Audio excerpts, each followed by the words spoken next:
Good morning, boys and girls. Welcome to Shenplays. Welcome back to Kerbal Space Program, where our space center is pretty much fully upgraded. The only thing we haven't upgraded is this little piece of crap.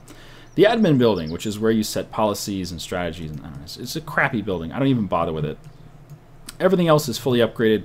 We have 4.3 million credits, and we have a mission right now. Actually, 4 missions that we're going to do all at once. We have 2 satellites we're going to put around the moon of Ike. We're going to explore Ike. No, not explore. It's going to 2 satellites around Ike, plant a flag on Ike, and plant a flag on Duna. Those 4 missions we're going to do right now.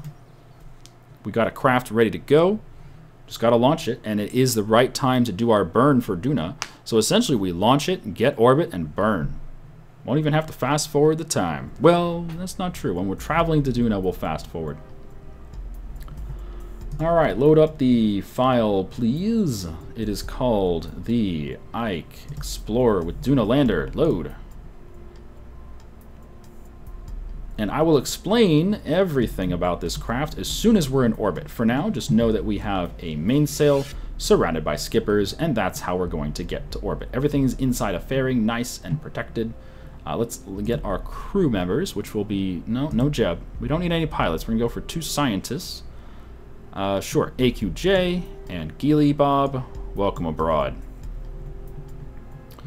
Alright, let's go!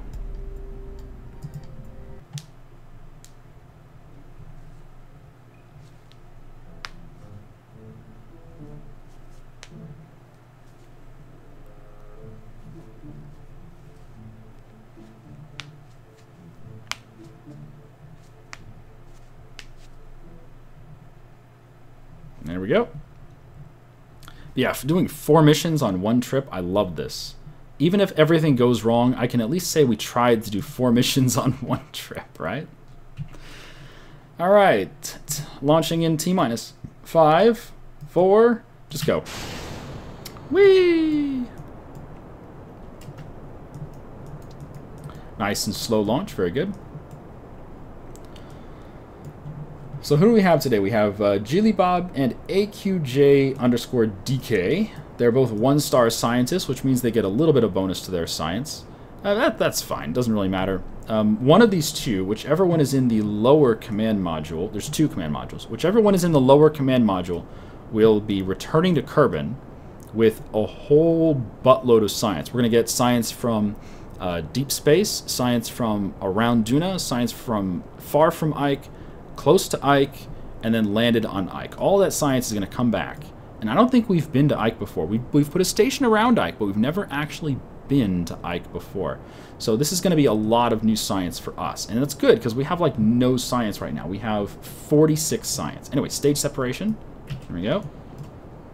We have like no science right now. We need somewhere around 2,000 or 3,000 to do the next couple things that I want to do, which would be large lifting parts. Right now we're using these, orange fuel tanks and a bunch of engines and stuff. We can cut out most of this and just use a large fuel tank and the new engine, which is 4,000 thrust. That's right, they've increased the biggest engine in the game from, I think, 2,500 up to 4,000 thrust. And I guess they did that because people were loading lots and lots of mods which had, giant engines. You can use the KW rocketry mod, which has like 12,000 thrust on its biggest engine. And yet the KSP stock parts only had 2,500. So they've increased it to 4,000. It makes it much more viable for like super heavy lifts, super heavy launch. Anyway, Geely Bob and AQJ are having a grand old time today. That's great. They're happy to get out here and do some science. One of these 2 is going to do the mission Plant a Flag on Duna, and that pod is not actually coming home. That pod is probably going to be the very beginning of a base on Duna, as long as we land somewhere nice. What the fuck is that? Some random crap in the sky. Yeah, there's a lot of garbage around. I might just spend some time between episodes deleting stuff. Stage separation. Deleting stuff that's around Kerbin, because there's just a bunch of stuff. There's a bunch of like satellites orbiting that we really don't need anymore. There's a bunch of like star bases that were just put out there with nobody on them. We can deorbit those, or I don't know. We can research grabby arms and go grab them and pull them back into orbit. They can burn up. That'd be fun. Burn up in the atmosphere. That'll get rid of a lot of crap. Or we can just delete them manually. If you go to the Space Center, you can just remove stuff. Abort missions, I think it's called. But yeah, there's just a lot of stuff. And the more stuff we have orbiting everything, like if I hit M, you can see, look at all this crap. It's mostly satellites for satellite missions, but even the MUN just has so much crap. There's so much stuff everywhere. At least Minmus doesn't have too much stuff. But if we delete like almost all of this, it'll reduce a lot of the lag that I'm experiencing right now. All right, let's roll over. We just hit 50 seconds. Roll over, roll over, roll over. Roll over. Roll over, roll over, roll over. And as soon as we hit 70K, you'll hear some wonderful space music. Spursh.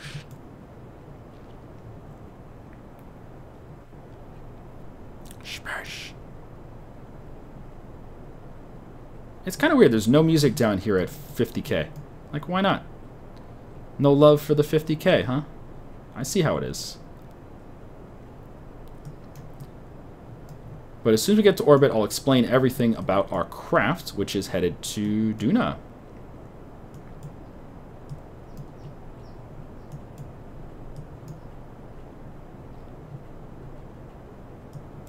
Pushing our apoapsis out to maybe 100K, something like that. Yeah, 100K is nice and comfortable for interplanetary travel. All right, stage separation, 3, 2, 1, go. And now we're just on the mainsail. Every rocket lately, thanks to these fairings, now that fairings are default in the game, they're in the vanilla game now, every rocket of mine just looks like a fucking microphone. They all just look like microphones. Oh, we hit 70K, which means we can pop the fairing. Let's do that. Whee!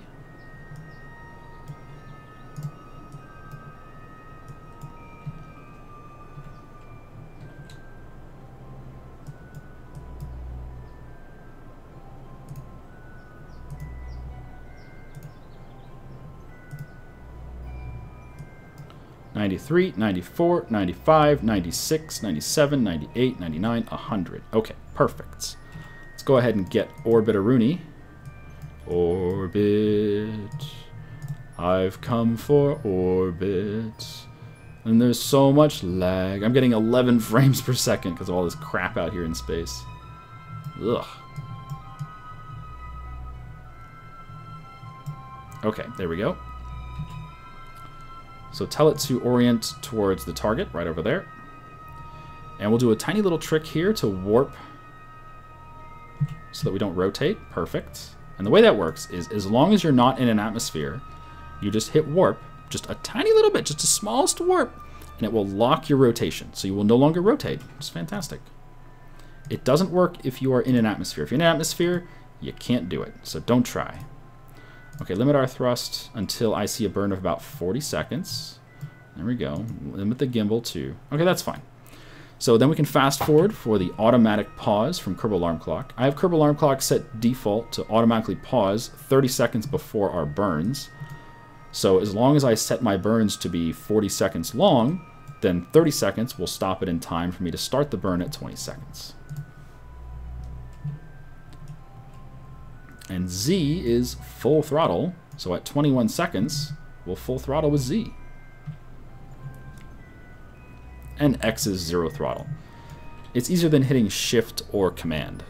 It's Shift or Control.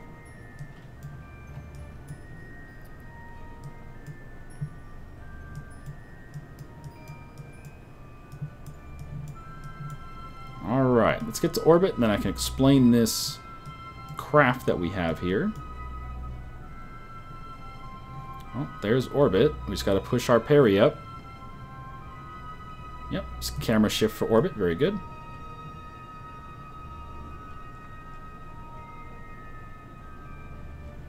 I will throttle back so that we can get this as precise as possible on the first try.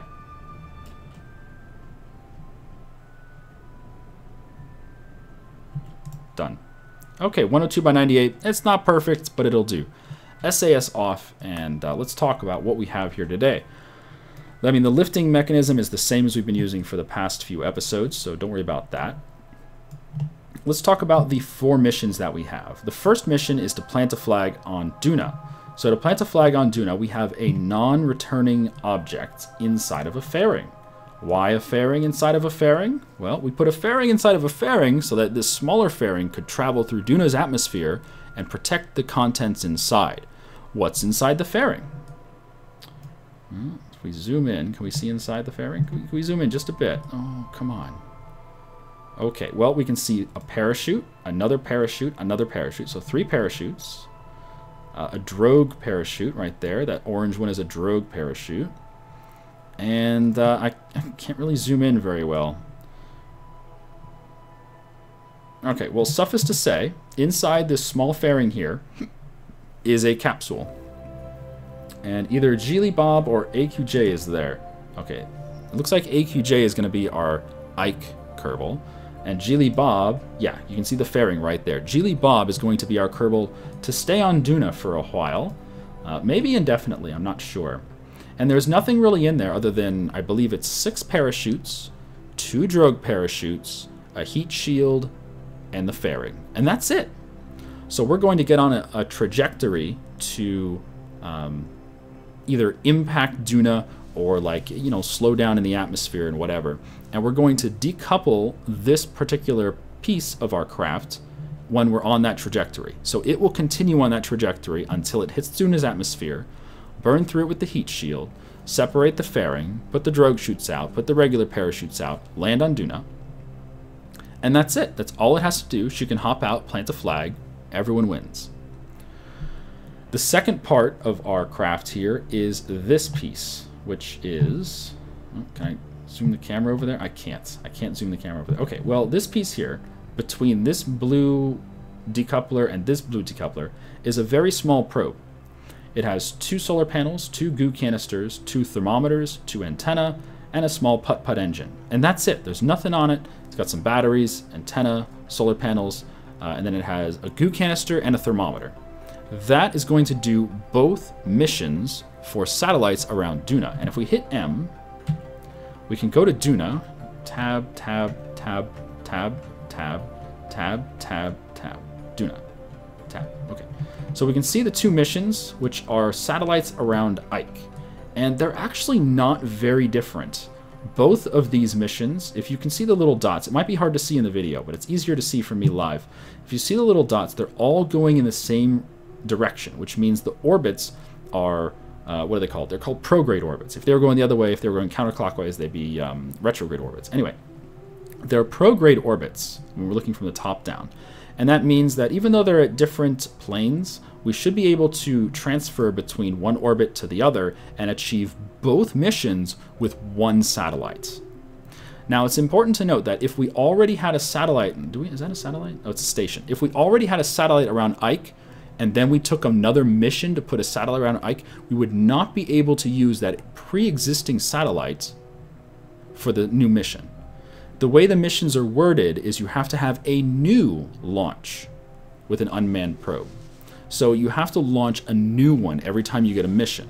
Now in this case, we took 2 missions for the same moon, so we should be able to do both missions with one object. Hopefully. Okay, so that is 2/3 of our craft. The remaining third is for the last mission, which is plant a flag on Ike. And for that, we have built a lander. We have 2 nukes for the transfer stage getting to the Duna system. We'll obviously use the mainsail for the initial burn to Duna, but then we have the nukes for the remainder of the transition to Duna. They're also going to slow us down in the Duna system. They're going to get us into orbit of Ike. We're going to do all the science in the world. We have a materials study, materials bay, and then we have a what's this called? A service bay. I don't want to open it right now. It might hit one of the. It might hit something. Service bay has inside of it a goo canister, a seismometer, atmospheric thing. I don't even know if the atmospheric thing is going to work. Probably won't. The barometer, thermometer, the whatever. It has all the science in there inside the service bay. And that's it. That's our craft. We have liquid fuel instead of oxidizer because you don't need oxidizer for nukes, which is kind of cool. And then the return vehicle coming home from Ike is a very light craft. It is basically a pod with 2 batteries, we can put our solar panels out. It is a pod with 2 batteries, 2 solar panels, and a tiny bit of fuel with little putt-putt engines. I love the little putt-putt engines. They're like the best things ever. They're not quite as efficient as they used to be, but they're still pretty damn good. We have lights as well. Yay, lights! Alright, so that is our craft for 4 missions to Duna. And I love launching something like this, where we have like, 3 or 4 missions that we can do all at once. Now, if everything goes according to plan, and these, by the excitement on their faces, they think everything's going to go according to plan. If everything goes according to plan, we're going to probably get somewhere around between 1,000 and 3,000 science, a lot of science. We're going to get a whole buttload of money. I think the satellites alone for Ike is going to be like 1 million credits of profit. It's just insanely profitable. And this is just going to just fantastically, propel us forward, especially in the science program. And I love doing all of this at once. Instead of doing 4 separate launches, we're doing 1 launch, 1 burn for the Duna system, and we're gonna get a ton of stuff done. All right, back to our craft. And next thing we need to do is plan our burn for Duna. And if you guys don't know how to use the ksp.olex.biz website, I recommend you check it out, ksp.olex.biz.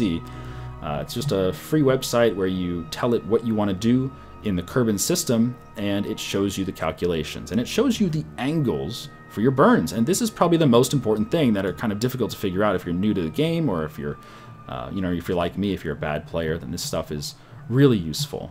So we're going to set up a burn back here, right behind us. So we'll do it on the next orbit. And the burn is going to be, let's see, where's my vertical line? There's my vertical line of Kerbin's orbit. The burn is, we're probably a little too close to vertical here. We'll drag it a little bit up behind us there. There we go. And the burn's just going to be prograde. It's just prograde burn. That's it. And it's going to be about maybe 1,000 delta V. There you go. 989 by 1,000 delta V. Now if we zoom out, we should see our orbit of the sun, this purple line, expanding until it just grazes Duna. So if we set Duna as target, where's my maneuver? Give me the maneuver. Give me the maneuver. There we go. Oh goodness, I didn't want to turn on those tags. Screw you, game, don't turn on those tags. Gosh darn it, I'm trying to get my maneuver. Can I turn that off, please? Can you turn that off, please? Oh goodness, it turned on 3 tags. It turned on fucking 4 tags when I'm trying to select my maneuver. Okay, this is frustrating. Come on, stop that. Turn this off. Turn this shit off. Please turn this shit off. Thank you. And my maneuver's open. Good. Okay, so we're just going to do prograde burns until our orbit of the sun kisses Duna's orbit. And as soon as it kisses Duna's orbit, you will see little markers show up on Duna's orbit. And these markers indicate the closest approach. That's our position, our closest approach to the target, and also the target's position. So there's 2 different markers. Our closest approach, that's us, and the target's position. So the target's going to be a little ahead of us. So that means we need to drag our circle, we need to drag our maneuver a little bit to the right to get closer to Duna.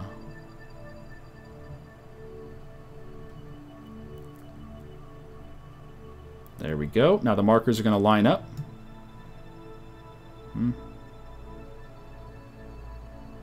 What? Maneuver node. Don't worry about it. Oh, I put the maneuver node ahead of us. I don't care. Just pretend the maneuver's not there. There we go. Okay. So maneuver's on the next orbit. That's fine. Gosh. Close the sun. Turn off the sun. The sun is banned. There we go. Okay, so we now have a periapsis on Duna. 22 million is fine. We can work with that. Let's see if dragging it a little bit gets it a little closer. 18. All right, 18 looks like a good starting point. So let's get down there, 18. And then what we're going to do is switch over to Duna by hitting tab, tab, tab, tab, tab, tab, tab, tab, tab. There we go, Duna.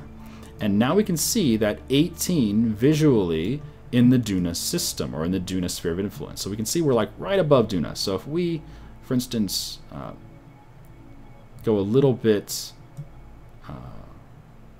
different on the normal. If we pull the normal a little bit, does that get us closer? Yeah, it gets us closer. Okay. So let's pull the normal on the maneuver node until we get a little bit closer. Okay, we're getting a little further away now. And we're just going to do this a few times until we get something good. Alright, welcome back everyone. So I have gone through the trouble of deleting almost everything from the debris category and also a bunch of satellites that we don't really need. So a bunch of things have been removed from the tracking center, including almost everything that would possibly be causing lag. I restarted the game twice, and it seems to be running much, much better right now. So believe it or not, having a ton of things being tracked at the same time will slow you down considerably. And it should be easier to... Can I get a maneuver? Oh, apparently I still can't do a maneuver. What the actual fuck? Nope, no maneuvers for you. Alright, well, it looks like we can't add a maneuver, and I don't know what to say about that, other than that sucks. That really sucks. So we're going to be arriving at Duna really far off course. I mean, we can fix it, but it still sucks. Nope, can't add a maneuver. What if I zoom way out? Can I add a maneuver like right next to Duna? Oh, I can add. No, that's 1 year away. That's on the wrong one. I need to add a blue maneuver. There's a blue maneuver. Okay. So apparently if I zoom really far out, I can add a maneuver way down there, and then I can drag it over here. Okay, well, tell you what, that sucks, but at least it works. I'll take it. Boy, I hope they fix that. That is so frustrating. But look at the game is running so much better now that I deleted all that crap and restarted. Alright, so in 8 minutes we have a maneuver. Let's take a look at Duna, and let's angle ourselves for a nice entry position at Duna. Which means we're going to burn a little bit blue. Oh man, the game is running so much better now I deleted all that shit. What do we got? 123, eh?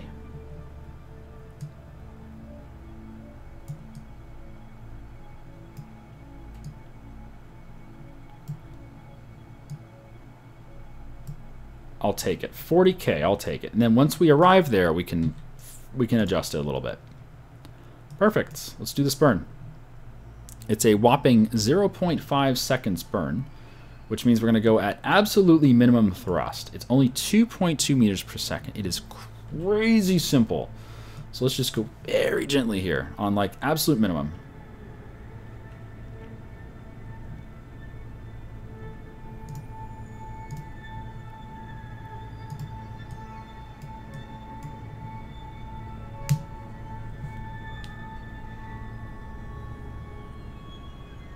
Okay, there's an Ike encounter. That's fun. We'll worry about Ike a little bit later. Let's just get to Duna first. We're going to be arriving at Duna at pretty high velocity.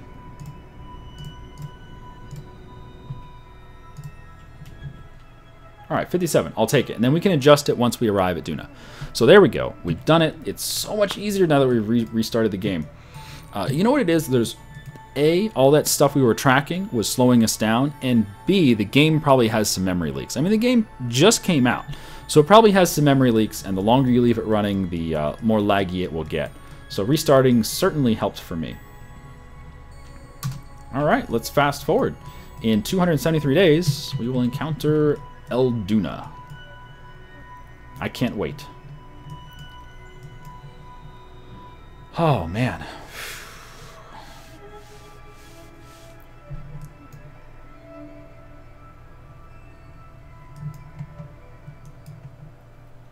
In the meantime, how are our kerbals holding up? Geely Bob is still in her protective enclosure. We can't even look at it right now. She's still in her protective fairing out here. Whereas AQJ has a window. Where's his window? There it is. There's his viewport. It says crew hatch, but it's not a crew hatch. That's a viewport. And if we could do the inside view of his cabin there, you can actually see outside the window. There's the crew cabin, the crew hatch. Oh, here we go. Arriving at Duna. Now arriving. Duna Station.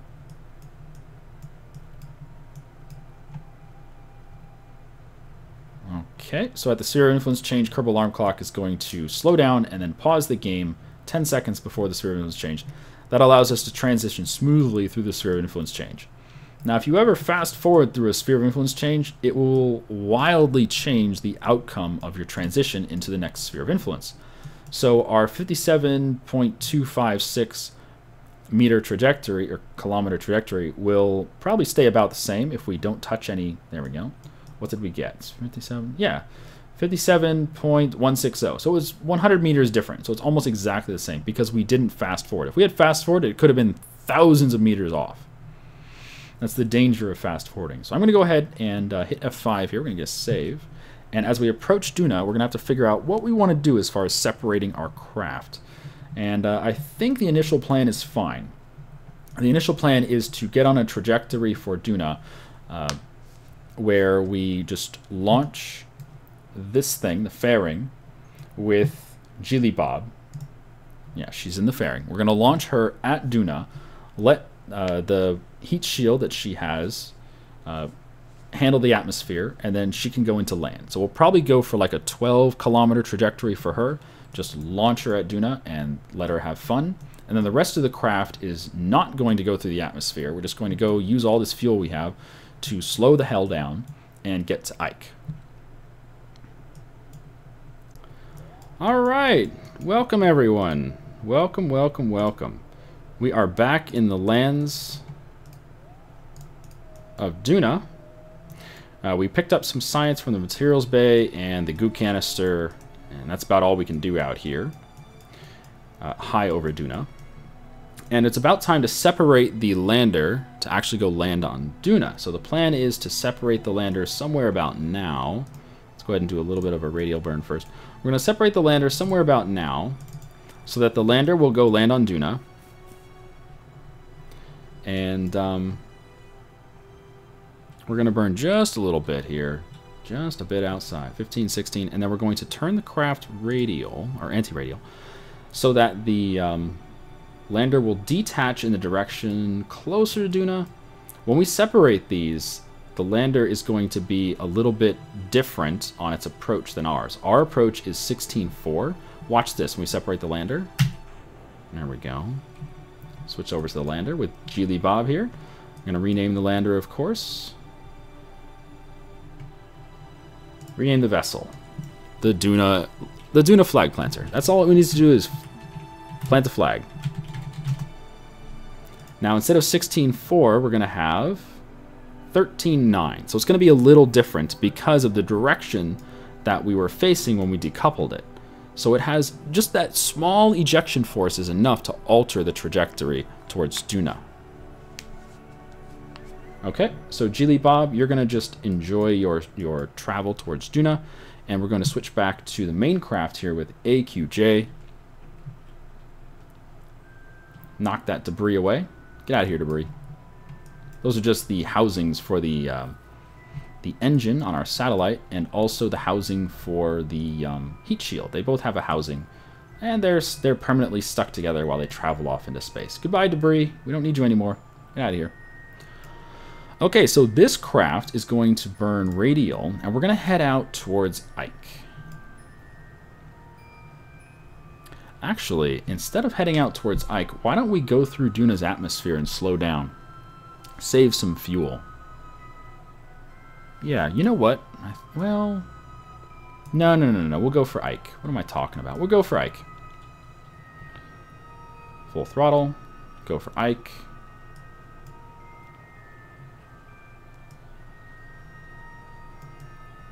Come on now. There we go. Okay, zoom in on Ike.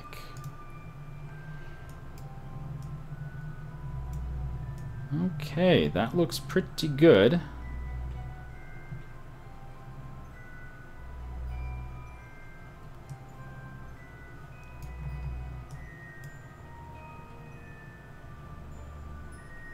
We're going to come in on the other side of Ike, please.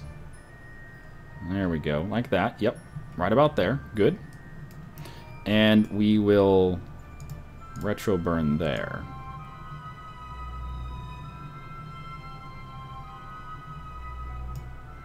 So it's only 1,200 delta V instead of 3,000 delta V. Makes a big difference. Okay, looks good.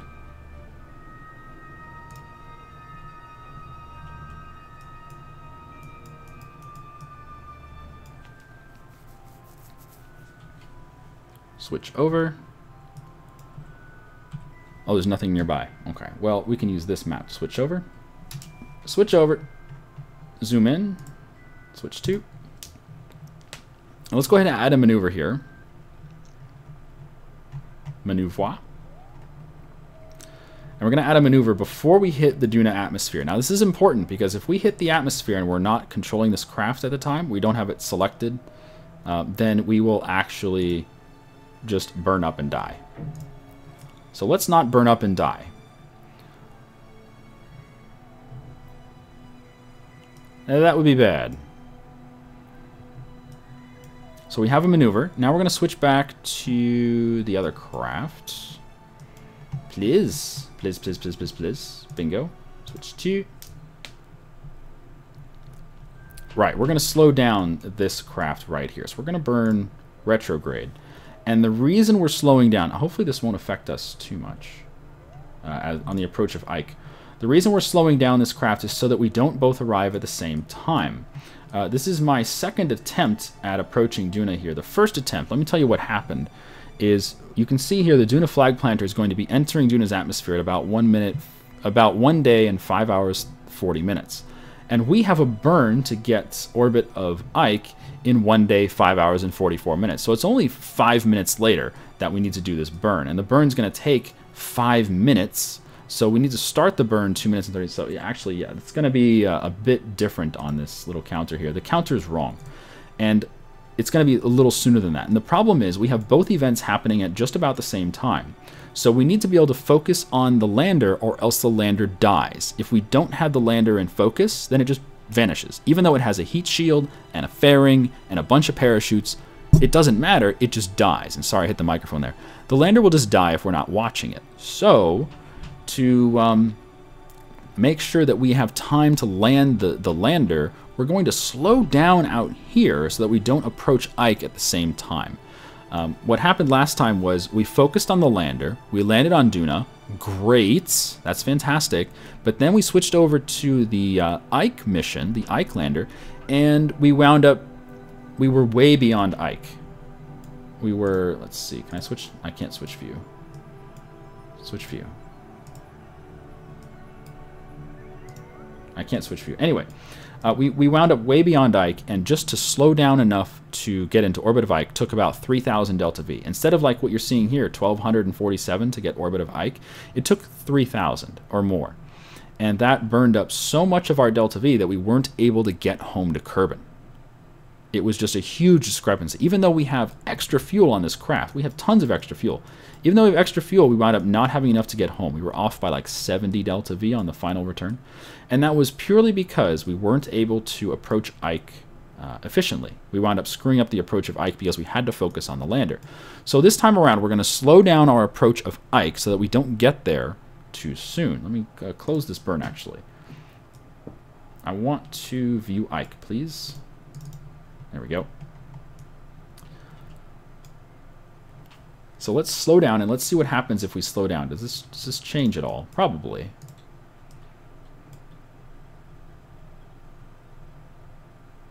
Nope, not at all. Okay. So we're delaying it. You can see it's changing by several minutes. What if we go full throttle? Oh yeah, we can just delay it indefinitely. Fantastic. So slowing down is not really changing our approach as far as the angle. It's simply going to make it take longer. And that's perfect. I am okay with that.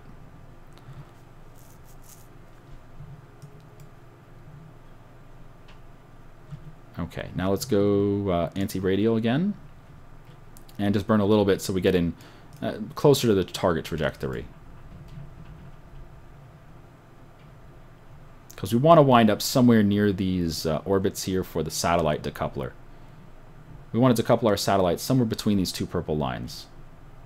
Okay, so that'll give us, let's see, 5 hours and 36 minutes. That'll give us about an hour to land on Duna, and then we can switch back here for our burn. And that is perfect. I wish I had done this the first time. Holy crap. And this is where an F5, which is a quick save, will really make your life easier. If you're out here doing 4 missions like we are, just hit F5. Just hit F5. It's a quick save, and then you can load the quick save in case anything goes wrong. So we entered the Duna system, we hit F5, we loaded the quick save because shit went tits up, and now we get a second stab at it, and this time around, we're going to do things right. We're going to do things differently around here this time around. No, but it's true, though. We're going to do things differently. Go ahead and rotate over.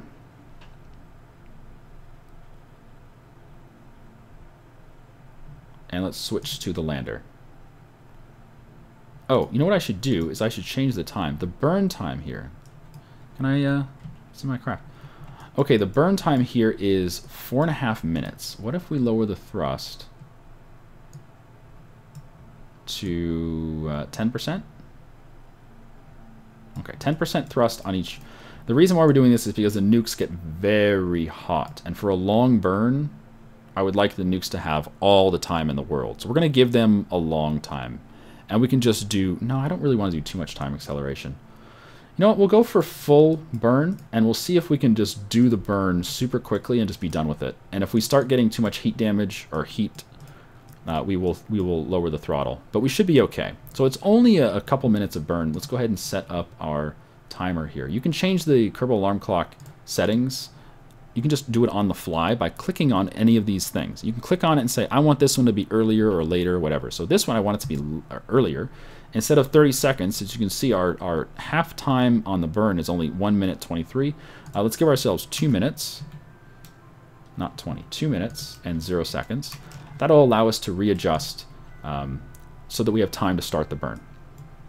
And we'll probably start it a little early in case we have to lower the throttle so that we don't blow shit up. Right, I think we are good to go. Switch over and let's go ahead and land on Duna. Oh man, I can't wait. I can't wait to do this right. Cannot wait to do this right.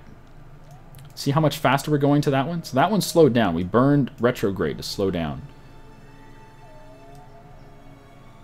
That is perfect. We're giving ourselves an extra 1 hour of arrival time. I love it. I love it.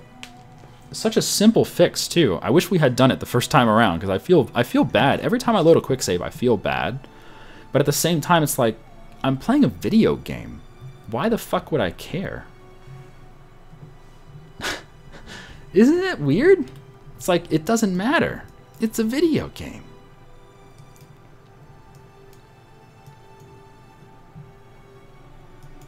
If everyone did everything right the first time, there wouldn't even be history books.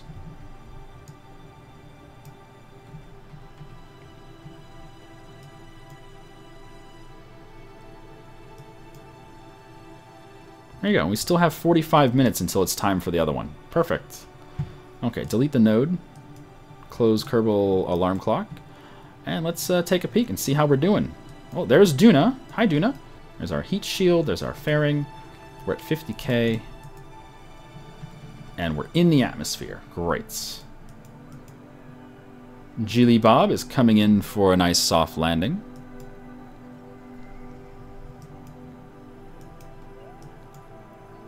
Okay, there's the atmospheric effects. Take a look at the ablative plating. Let's see, we're at 200. Looks good. Still good. It's not even burning up. The atmosphere is so thin that the ablative plating isn't even burning up, but it's still useful because that means the heat is not reaching any of the components of our craft. So all of our components are staying good, and the atmosphere itself is not going to rip anything off because it's covered with the fairing. Okay, we're at about, let's see, 10K. Let's go ahead and get our drogue chutes out. So first things first, pop the fairing. There we go, fairing off. Drogue chutes out.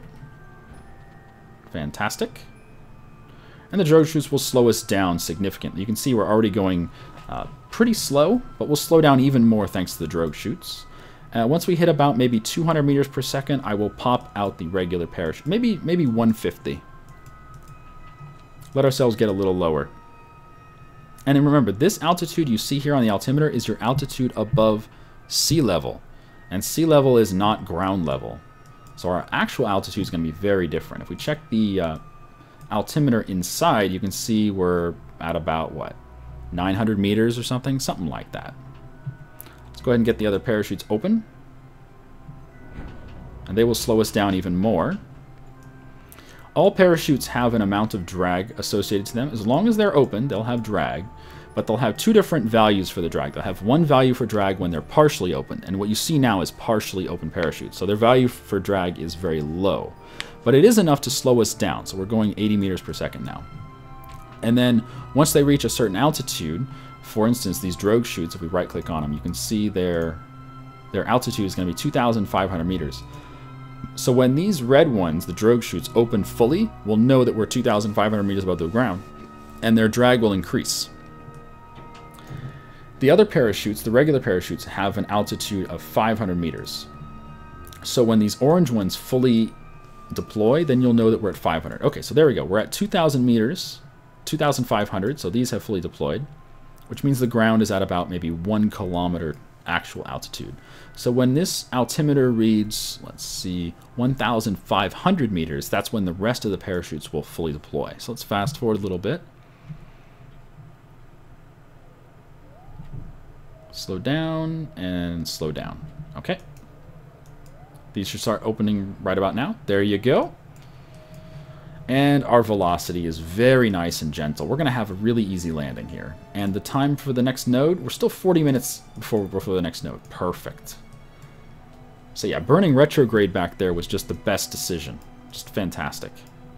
You ready to come in down and land and plant your flag, Gilly Bob?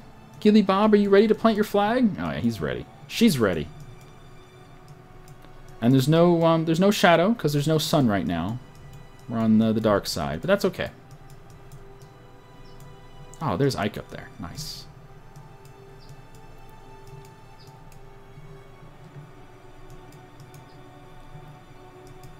We were so eager to get down on the first attempt. We were so eager to get down so we could switch over to the other craft that we're actually cutting the parachutes. You can right-click on a parachute and cut the parachute.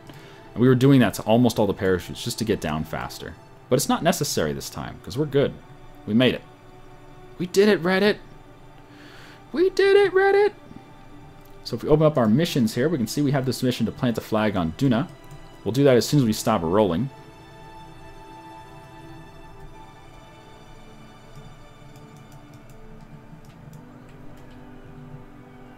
Okay, Geely, you want to hop out? Let's get. Can we get our ass? Can we put our ass down to the ground? I mean, we don't need to. It'd be nice. Can we put the plate beneath us? As long as we have electricity, we can use the.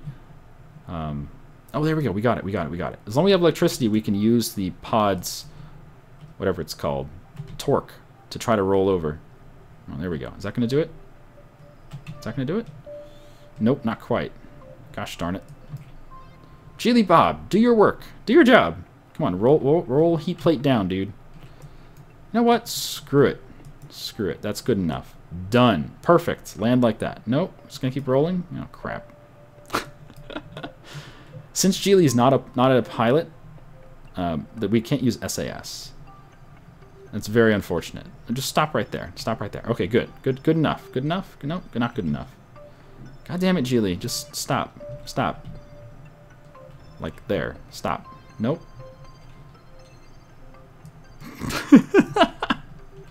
Geely! Stop playing around. She's like, oh, this is so much fun. Okay, are we there? Can we get out now? No? No? Gotta roll a little more. Just a little more. There. Stop. Stop. Stop, stop, stop, stop, stop. Okay, there. We can get out. We can get out. Okay. Geely, get out. Let go. All right. Fantastic job, Geely. Fantastic. Oh, look at that face. She's like, I'm on Duna! And she is our first permanent resident of Duna. There you go. Mission accomplished. We will bring more Kerbals to Duna, but this is the first permanent resident here. Plant colony here, please. Okay, thanks. Bye. Well, time to play some cards. Solitaire. We didn't even bring her any entertainment networks. There's no satellites around to beam down any nice television. There's no nothing for her to do here, except maybe wander around a little bit. Ah, she can do that, right? She's good at wandering. Gosh, I hope so. Get back in. And, oh, what's that say? Attach payload here. Oh, nice. And yeah, good job, Geely. All right, let's switch back. There we go. She has snacks? Yeah, but her snacks won't last forever, right? They'll last for a while. And there's Ike. So what are we over? Are we considered over Duna right now? We're still considered over Duna, yes. So we're going to enter Ike's sphere of influence in 23 minutes. Let's fast forward until then. We got a whole bunch of science we can do here. Oh, there's no TV anymore because we deleted all the satellites? That's true. So I was having trouble, during the recording of this episode, I was having trouble with the game's lag. And I think part of it was memory leaks, like I just had the game running for long enough that the memory leaks became a problem. But another problem was I had so many things that were being tracked at the tracking center. I had satellites, there was debris everywhere, there were just parts that had broken off from various landers or whatever. There was just stuff scattered everywhere. And it was causing my computer to lag when playing the game. So I closed the game, reopened the game, still laggy. I deleted a whole bunch of objects. Closed the game, opened the game, perfect. So I deleted, I think, like 75 objects. 60 of them were debris. 60 of the objects were debris, but I also deleted some satellites and some other crap.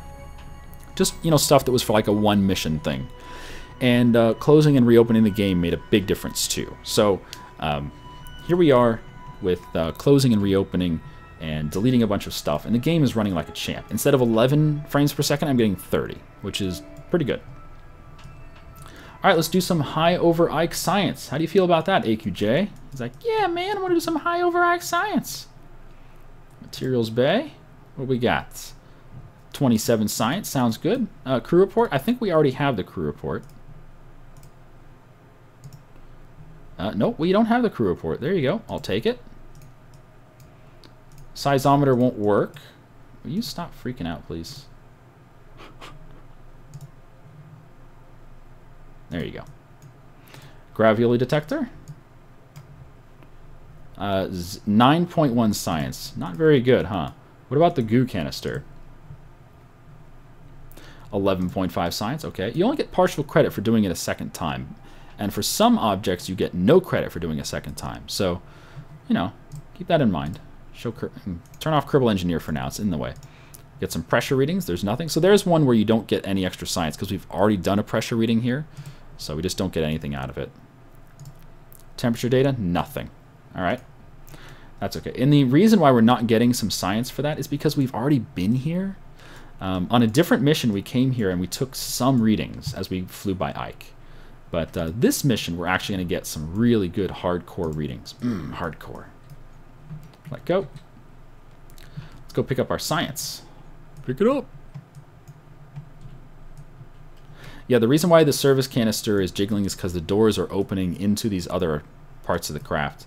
It's not really a big problem, but it can be, especially when you load the file or load the save or load the craft. So we were focused on Duna, and then we refocused out here. So it had to load this entire environment. And when it loaded the environment, it decided that, oh, that's a collision there, so we're going to make it jiggle.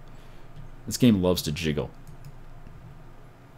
But yeah, I can't like make the doors open any differently. They open any way they want to freaking open. All right, take the data, reset the experiment, take the data, reset the experiment, get the data.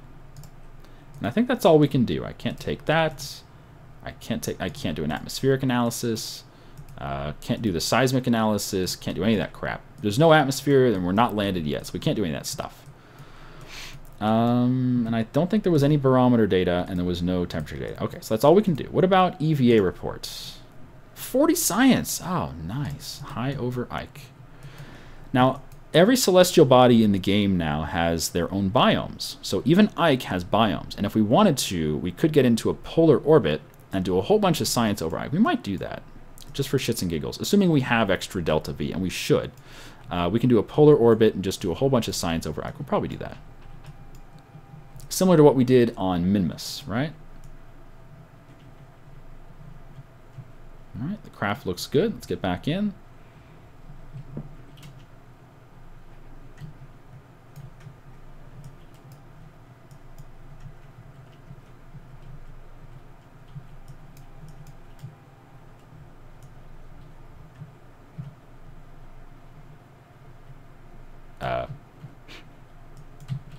Controls are weird when you're underneath the guy. Got it. Got it. Grab. Okay, that's not what I wanted. Oh goodness, that's not what I wanted, dude. AQJ, don't fuck with me, man. Don't fuck with me, man.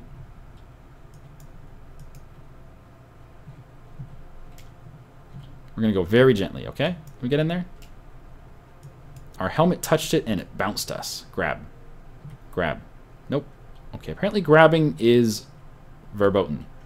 Grabbing is verboten. So how do we get in if we can't grab it? We might be able to just board if we're hovering right next door. But apparently grabbing the ladder is causing our helmet to make us bounce all over the place. Board. Oh, I saw it. Board. I can just board instead of grabbing it. Nope. Board. Board. B. Board. B. Board. Board. Got it. Okay, so we're just board instead of grabbing. Grabbing is bad, but boarding is good. Okay, so I need to get back out. And we need to take the data and store the data. Okay, and the reason you do that is so you can get the crew report. If you don't take the data, store the data, then your crew report will still be there. And anytime you do any more crew reports, it'll just say, do you want to overwrite your crew report? But if you take the data, store the data, then you can redo a crew report somewhere else. All right. So we have a maneuver coming up. I'm just going to redo it because our trajectory may have altered slightly from me bumping into the craft. And believe it or not, pushing the craft is a viable thing. It does have an impact. So anytime you bump the craft, make sure you redo any maneuvers you have planned. Okay, that looks good. We're on target for that, and that is how far ahead? 5 hours, 41 minutes, something like that. Okay, cool.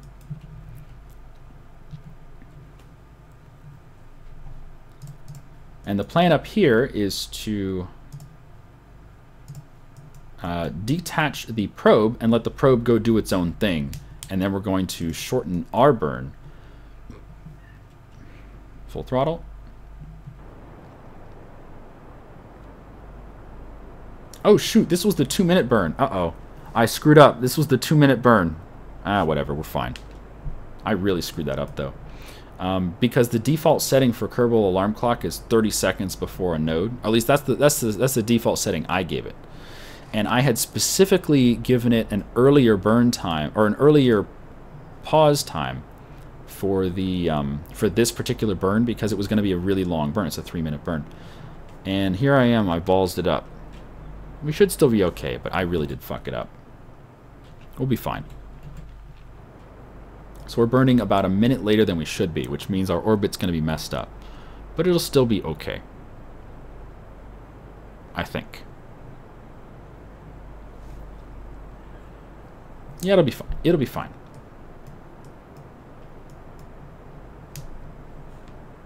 Shen is secret Dutch? No, I'm not Dutch. Believe it or not, I'm not Dutch.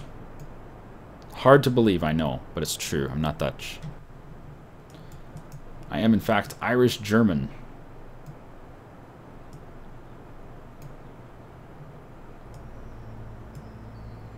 Alright, so there is capture in the duna system. Or the duna sphere of influence. As soon as you see that little ball circle around, that's duna capture.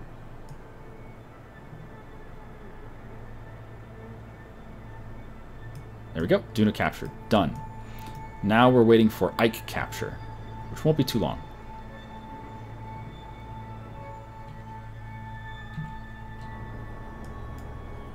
Okay, now this is what is really crappy about nukes, is they overheat. so easily. They generate tons and tons of heat. So we're going to have to turn them down a little bit. Not yet. In fact, we may be able to complete the burn with their current temperature. And then if we just fast forward a few orbits, the temperature will go back down. But yeah, nukes overheat a lot. Got to be careful. They also overheat the objects that touch them. So every module that touches them, like the SAS modules here, they're overheating as well.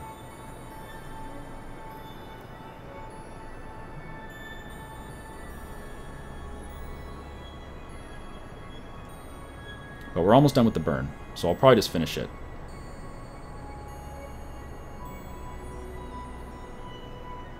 Yep, almost done. Throttle back.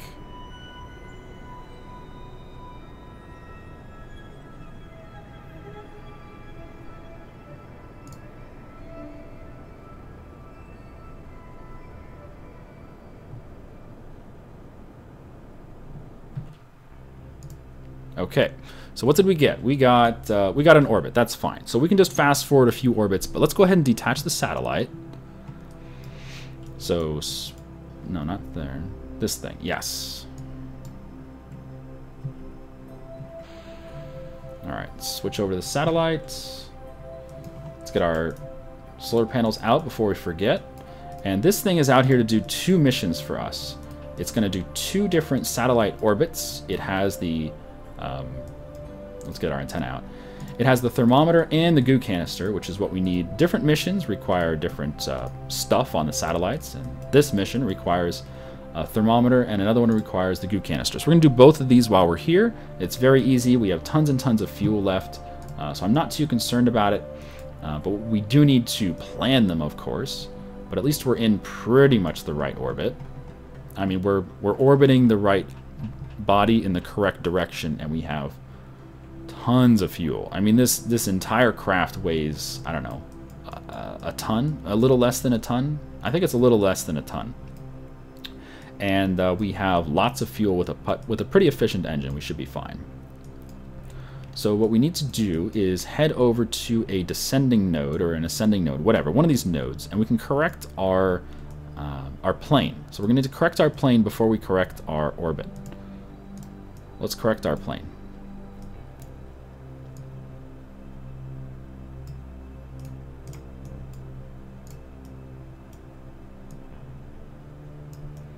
Okay, so we're going to correct this at the ascending node. That's pretty close to where we want. We're going to go this way until it's lined up. That looks decent.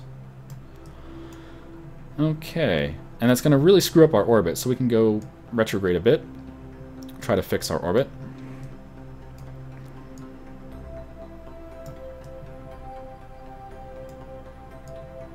Okay, that looks close. We'll still have to fix it some more. Can we do some blue shifting? Oh, there we go. Blue shifting will help a lot. Blue shifting for the win.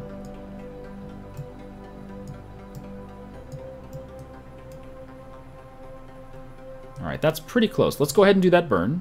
So get on target.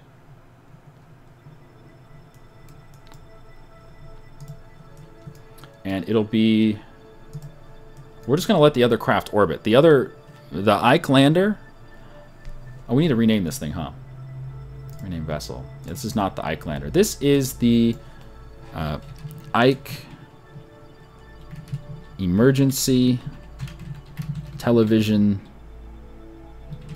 Satellite A. So this satellite is out here just to beam television to all the Kerbals who may or may not get stuck on Ike, including, but not limited to, the Ike station. Remember, we have a station out here. I should switch over to that station. Switch to, because it's currently listed as a lander for some reason. And it is definitely not a lander. It's a fucking station. Where's the probe head? Probe head. Oh, is it inside? Nope. Where's the probe head? Oh, there it is. I see it. Probe head. Rename. It is a station. Okay. That's all I wanted to do. How are we doing over here? We have the Marshall. We have Joas, Bronco, Octensol, X01A4, Anathel, Powhatan, Latiska, Kaosh, Mangy Coyote, Knarnak, CZO or CZQU, and that's it. So that's our Ike station crew. They're having a blast out here with their colors and everything. They love their pastels out here at Ike.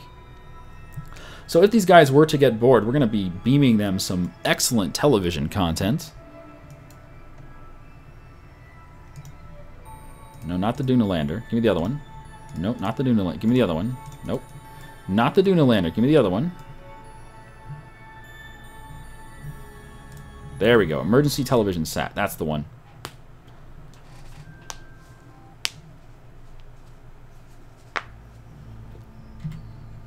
Alright. So we have our alarm clock all ready to go. It's not going to be a very long burn, so I'm just going to fast forward.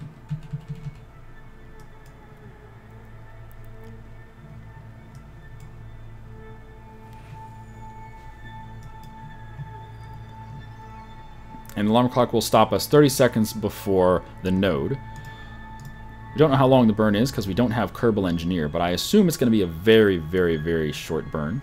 I'm going to bank on it being like a 2-second burn. So we'll probably start... We can just burn it very gently here. Oh yeah, it's a 7-second burn. Okay. Fast forward. Burn. There we go. Looking good.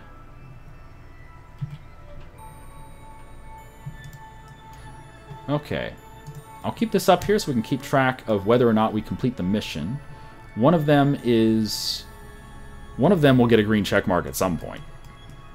Alright, are we on the right plane? Okay, that's the right plane. So now we need to adjust our apoapsis and periapsis to match this purple circle. And I would say we're just going to go down to the purple apoapsis here. And we're going to burn retrograde. No. We're going to burn... Yeah, we're going to burn retrograde until we match the circle. There we go. And we're going to do a little bit of blue shift. Just a little bit. Come on and wiggle it. Just... Oh, that looks like that would work. Okay, let's get on target. And the burn is pretty much 0. It's not even saying 0 seconds. That's how short this burn is. You know what? I'm going to limit the thrust on this sucker. No, don't even bother. I'll just... It's 8 meters per second burn. It's just so little. Alright, fast forward. Very easy burn here. And hopefully the Ike Explorer is cooling off, because those nukes are very hot. But I think it's cooling off. We should be good. And we might be able to get some low over Ike data from that thing soon. But let's go ahead and finish these 2 missions first.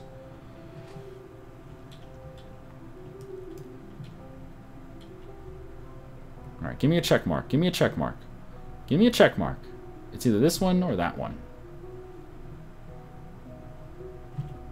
Got it. Check mark. Done! Yes! Mission accomplished. One of our 2 satellite orbits is complete. Let's go get the other one, which is going to be... Let's get the angle fixed first. Right about there. So we're going to be burning the other way. Okay. Anti-normal. And we're going to have to lower our orbit quite a bit. That's okay. This is why we brought so much delta V on the satellite, because we knew that we were going to have to do some adjustments like this. But the satellite weighs almost nothing, so it doesn't really take much effort to do these burns, which is nice.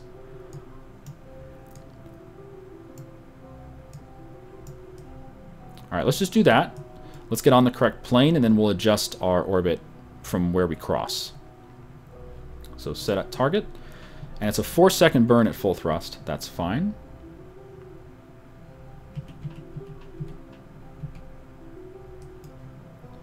I love how Kerbal Alarm Clock just handles all the acceleration for you. All the warping, faster warping, slower warping. It just does everything. It's so good. You just speed it up as much as you want. It'll slow you down when it's the right time to do your burn. Oh, it's so good.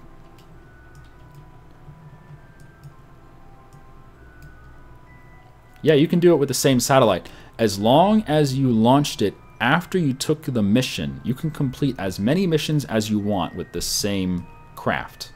So since we launched this after we took both missions for this satellites out here, we can complete both missions with one launch, which is really nice. Okay, that looks like the correct plane, pretty much. Now we have to adjust our apo and parry. Let's go out here to where we cross.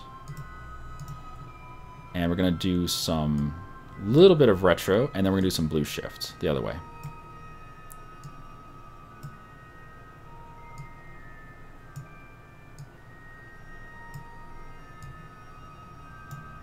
Alright, that looks pretty good.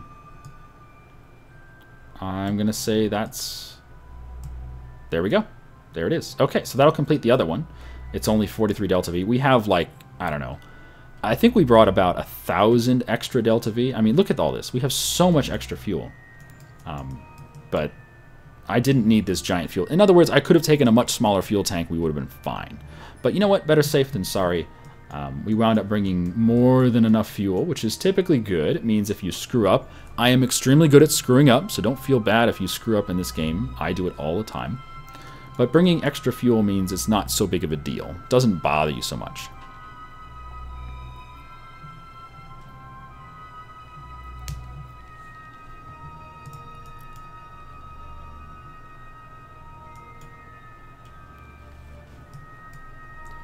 Alright, just do some gentle burning until we see this green check mark. Come on, little satellite. Are we still putt-putting? Oh yeah, we're putt-putting. Putt, putt, putt. I love the putt-putt engine. This is my favorite engine in the game. It's so good. It used to be more efficient than it is now. It's always had the 300 efficiency as far as in the vacuum, but it used to get more thrust to its weight. But now they've lowered the thrust. It used to be 30 kilonewtons. Now it's only 18 kilonewtons or meganewtons or whatever it is. It used to be 30. Now it's only 18. So it used to get more thrust. There we go. Green check mark. We're done. We have made it. Now give me the last green check mark. Mission accomplished. Give me the mission accomplished. Gimme. Gimme. Gimme. Gimme. Yes! Okay, we've completed 3 out of our 4 missions, and the last mission we have to do is plant a flag on Ike. But that mission is going to come with a whole bunch of science. So let's swap over to the Ike lander.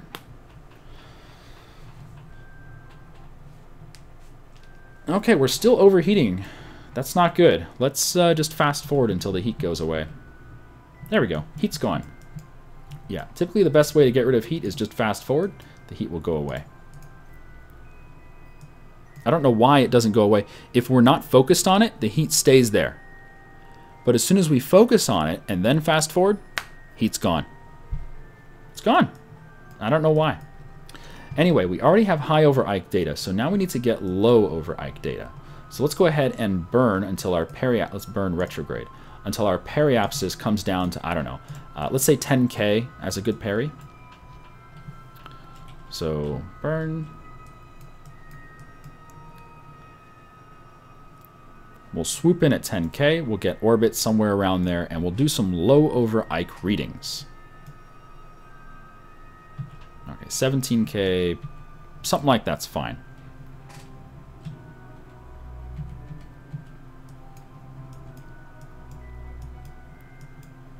AQJ is having the time of his fucking life out here. Holy shit.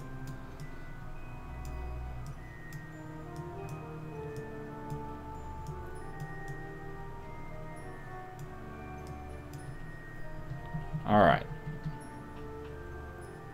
Let's do some low over Ike readings while we're here. Get a crew report.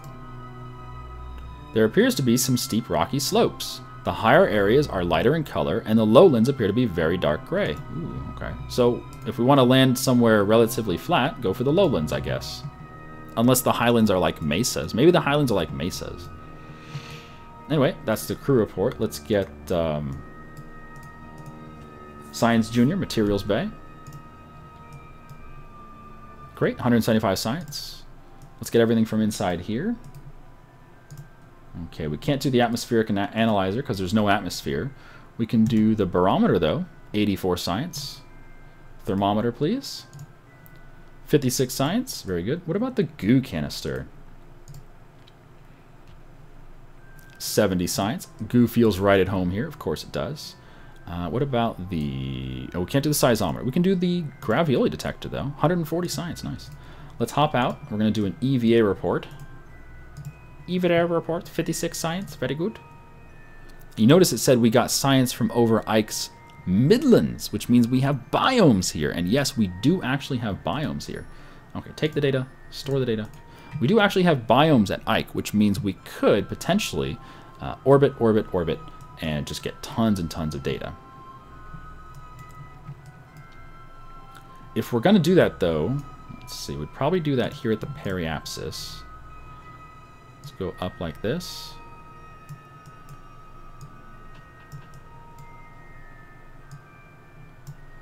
And all we have to do is pass over different biomes and keep taking the data out of the modules, out of the science modules. That's a pretty good polar orbit. There we go. That's pretty good.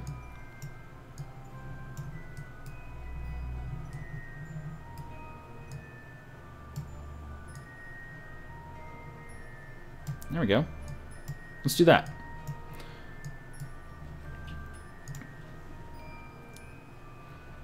It's a 1 minute burn, so we'll do it at 30 seconds. We'll start the burn. And this will use up most of the fuel in this tank.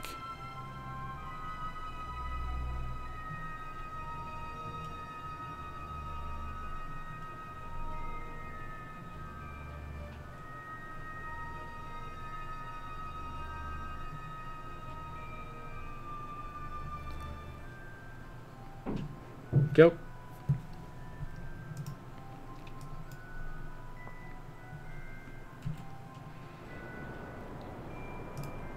Yeah, we're using up the last of the fuel in these extra tanks. Then we're going to dump these tanks. Then we're going to land with these other tanks. And then we're going to dump all this shit and go home.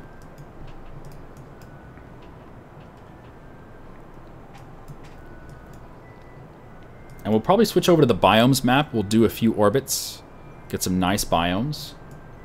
Some nice science. No, don't freak out, AQJ. You came here for science, dude. We're going to give you what you want. Lots and lots of science. Don't freak out, man.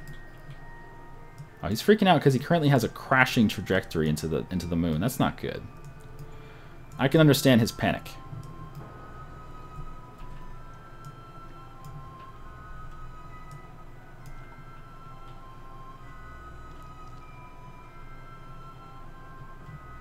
Throttle back, throttle back, throttle back, throttle back. Alright, that's pretty good.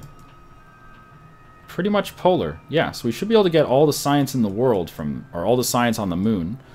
At least for low over, we can do all of our EVA reports here, all of our materials bays here. We're currently over Midlands. We can just keep an eye on Kerbal Engineer up here, which will tell us what biome we're over. So let's go out and pick up all that science.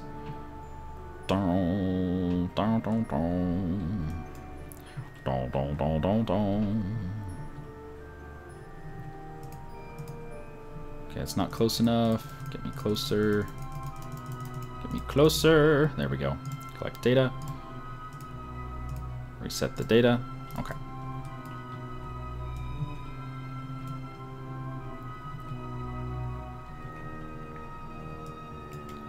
I could have made this stuff more easily accessible, and I probably should have, but I actually didn't plan on doing this polar orbit thing, which is going to be a lot of science for us. Take the data. Take the data.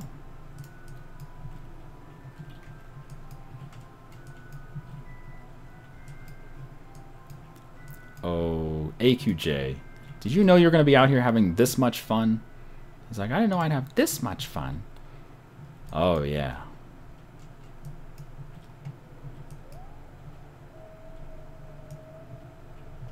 Let's not break off any of these solar panels. That would be really embarrassing if we broke off our solar panels while just EVAing around. Okay, where's board? I don't want to grab. Grabbing is bad. Fine, just grab. Board.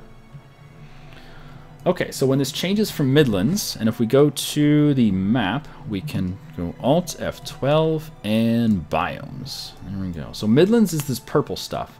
All right, as soon as we hit the yellow stuff, let's fast forward. Give me them yellows.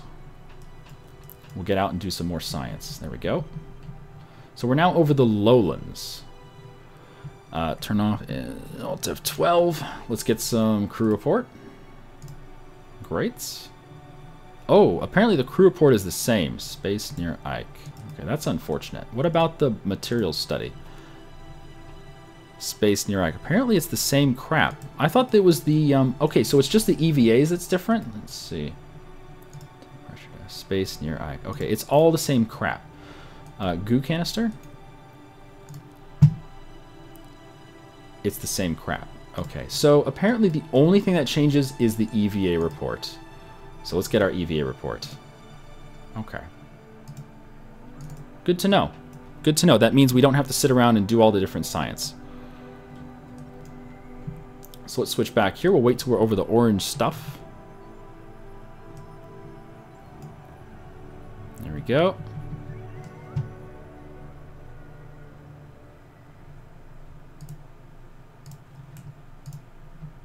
This is apparently the Western Mountain Range. Cool. EVA report. Got it. Back in. And fast forward. We're going to hit that Arctic reading. That's going to be nice. And I guess the Antarctic is different, isn't it? Yep. Antarctic is green. Arctic is blue. Cool. Well, light blue. There's some other blue stuff over there, too. Okay, we already have lowland. We already have midlands. We got lowlands, midlands, and whatever this orange crap is. Here comes Arctic, right? Polar lowlands. Oh, cool. Polar lowlands. I like the sound of that. Maybe we'll land there on the polar lowlands. When else are we going to get an opportunity to land on the polar lowlands? All right, let's see what this red one is.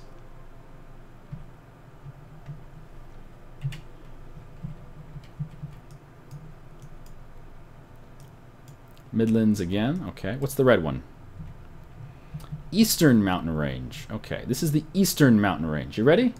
Ah, he's ready. Eastern Mountain Range. Get it. Another 56 science. Great. Back on board. It's too bad the other science isn't different when you're in the air. It's different when you land. So if we were to land at every one of these, we would get new science from each of those modules. But apparently, when you're orbiting, you only get new science from EVA reports. So we'll have to come back and land with some... Maybe we'll bring a rover here. Just get a whole bunch of science from all these different biomes. South Pole. All right, what's the South Pole look like? Oh, it looks nice and lumpy. EVA the South Pole. Cool. And we just need this blue one. I don't know what it is. We might have to orbit a couple times for the blue to rotate, because right now the blue is not underneath us. That's okay. We'll orbit a few times. Where's the blue? Bring me the blue.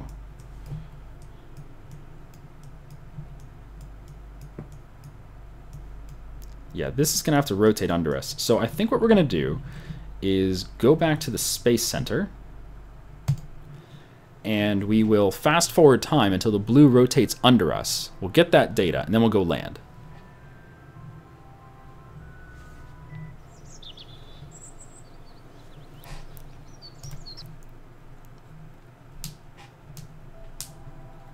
Oh, of course. Okay, where is duna? Duna. Zoom in. Find Ike.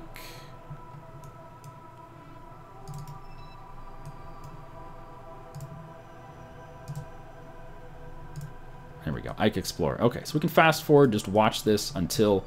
and here, since we're back at the Space Center, we can fast forward as much as we want. And we can just watch this until the blue rotates under us, which will be a while. Hold on. Let me zoom on Ike instead of on that. There we go. Okay, there's the blue rotating.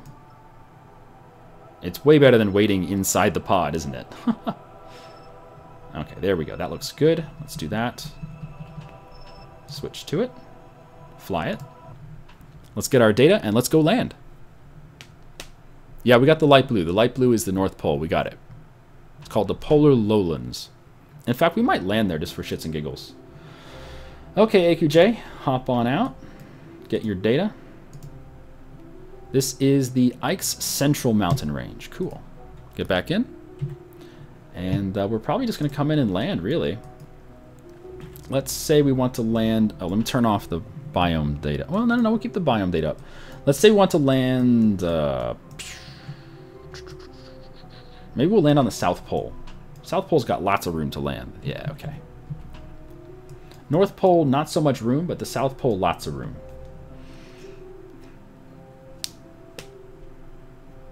Actually, maybe we can land on the North Pole. How much delta V is it to land here? Let me see. Just to slow down. Like right there. That's, how much delta V? 248. And then we still have the other tanks to actually land. Yeah, we can probably make that work. Alright, let's do that. I will do an F5 here.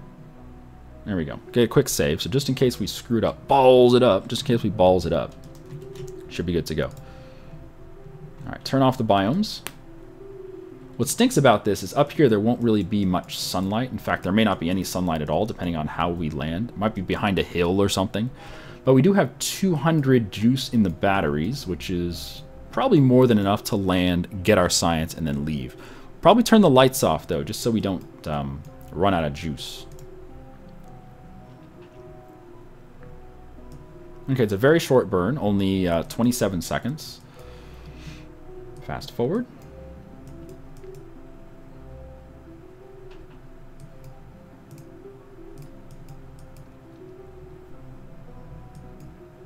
Okay.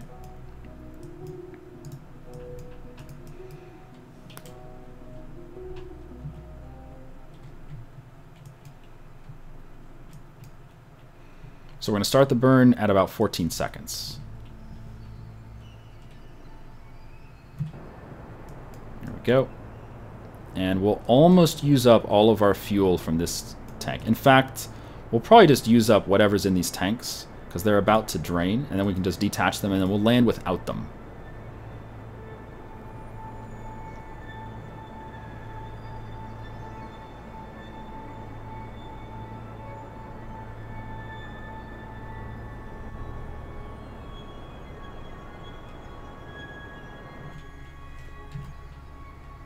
Yeah, might as well.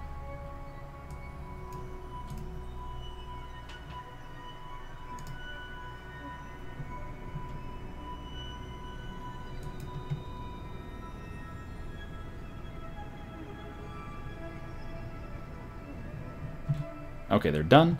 Detach that crap. Very good. And now we just coast into land. Are we still going to land on the polar cap? That's the important thing. Yes. Okay. We're almost there. There we go. Polar lowlands is now underneath us. Cool.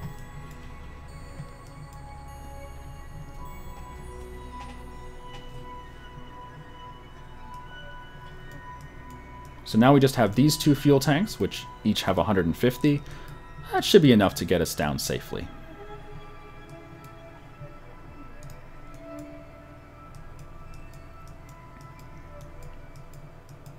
And we may actually have sunlight here. I have no idea. It depends if this mountain... I think the mountain range is going to be blocking it, actually. Because this is considered lowlands down here. And I can't really see what's down there. Although I can see the scatter. But beyond that, I don't know what it is. Let's go ahead and add a maneuver node there so we see how far we are from impact. We are 1 minute, 27 seconds from impact. Okay. So we're not that far away. We'll fast forward till maybe 30 seconds from impact. Then we'll slow down. Start slowing the craft down. Okay, good enough. Start slowing down.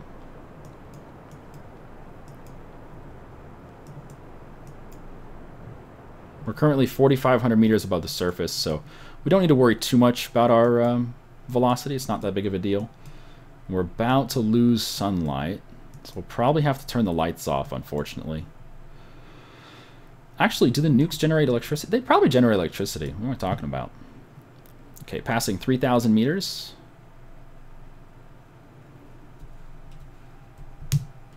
Passing 2,000 meters now. Stuff just blew up. Anytime stuff blows up, makes me panic a little bit. I'll throttle there. Can lower our throttle though.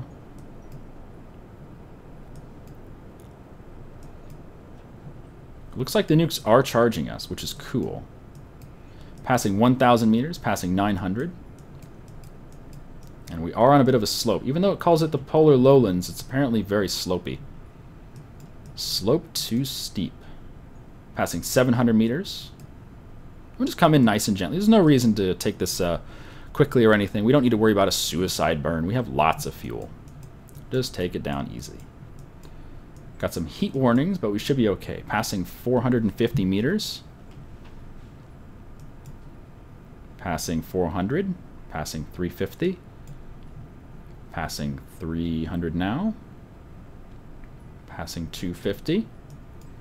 Yeah, we should be good. We're golden. Passing 200 now.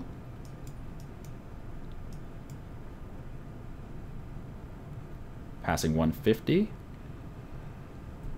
Passing 100. Throttle up just a bit. Throttle back.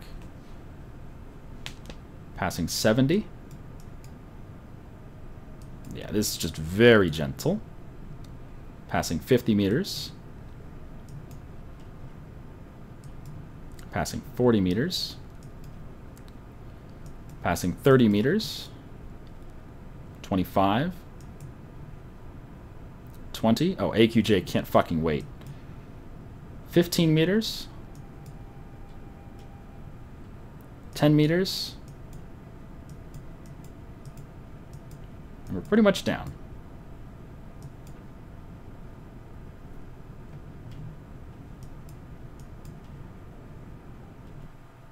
There we go. We're down. And the gravity is so light that the SAS is able to keep us upright. That's hilarious. What if we turn off SAS?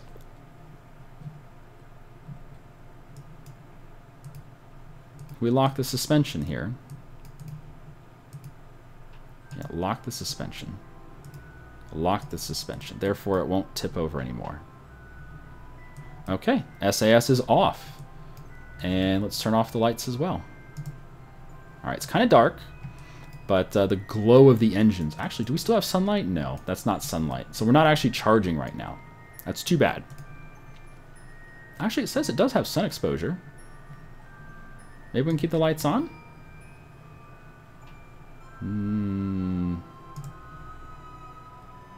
I just leave them on. We have some sun exposure. It doesn't look like it, but apparently we still have sun exposure. So, first and foremost, let's get a crew report. Oh, let's hop out. Get ourselves, take data, and then get back in. Board anyway. Get a crew report. There we go. 40 science from the polar lowlands. And yeah, every biome has its own bunch of science that you can get when you're landed, not when you're around.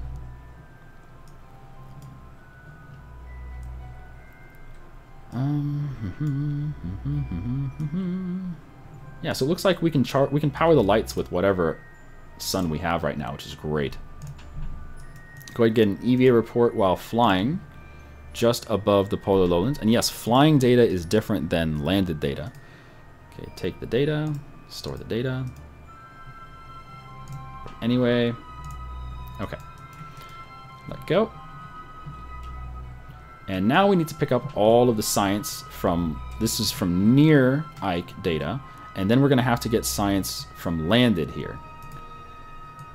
So this is the near data. Let's pick up all the near data first. Can I take the data? Maybe I already took the data. Apparently I already took all the data. Oh no, collect the data. Store the data. Okay. What about this one? Let's see if we can land on this door.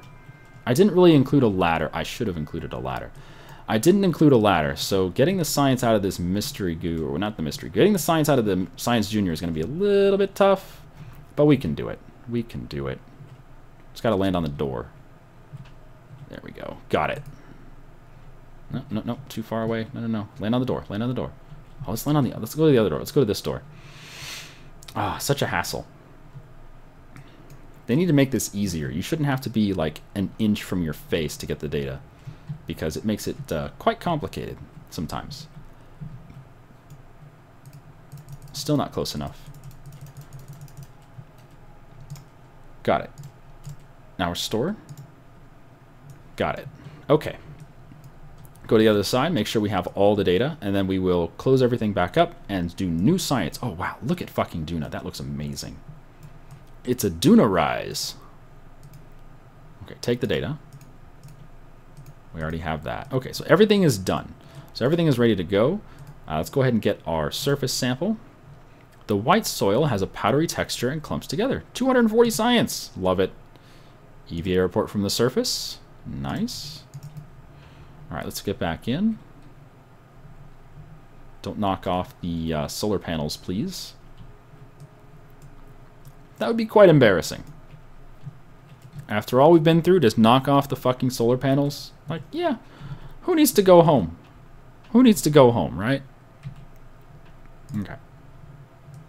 So some of that science we already had was because some of it was low over Ike, and I thought we'd get different data from different biomes when you're low over or when you're near Ike, but no.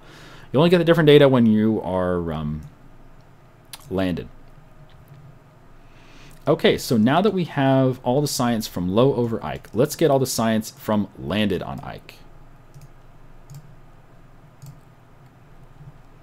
There we go. One of the crystal samples explodes and throws green shards out of the materials bay. Whoa! But we can still get 200 science out of it. Nice. Don't explode. That's not cool. Goo canister. You observe the goo. This is release. This is release of the game, and it still just says you observe the goo. They could have done better than that. Because that's what it said in like beta and alpha. Still can't do atmospheric scans. Let's do a seismic scan. Gathered precise acceleration data while subjecting the vessel to this situation. Okay. 160 science. That's not bad at all. What about the gravioli detector? Recorded accurate measurements of the gravitational forces in these conditions. 160 science. Nice. That's a lot of science. What about the thermometer? Temperature from Ike's polar lowlands. Collected and recorded temperature data. 64 science. And the barometer. The gauge reads nothing, even on the surface. There's 96 science. That is so good. All right, hop out. And we already have this, so we don't need an EVA there. Let go. Let's pick up all the science. We already have a surface sample. You know what we need is a flag. Our mission was to plant a flag. So we need to plant a flag. But first, let's collect our data. There we go. Collect our data. Collect our data.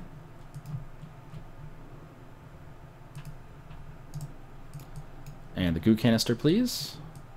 Goo canister, please. Collect the data. Last but not least, the thermometer and the barometer. And then we're done.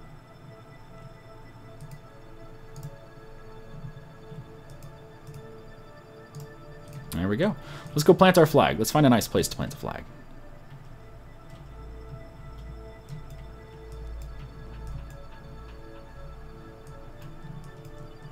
We're not going to be able to get all the way up to that mountaintop, so let's just find a nice place, like maybe right on, maybe over here on this ridge.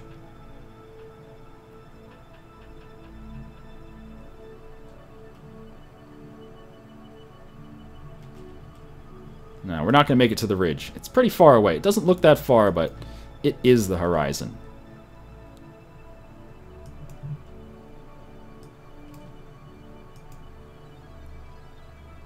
Alright, settle down there, AQJ, settle down.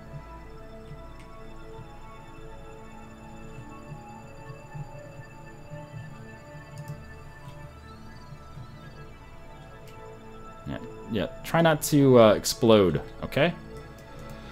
Plant a flag on Ike. Mission accomplished. Aw, shit.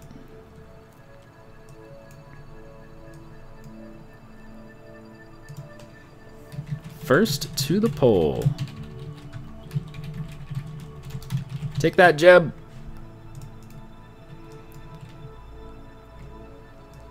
Yeah, you showed Jeb. You showed him.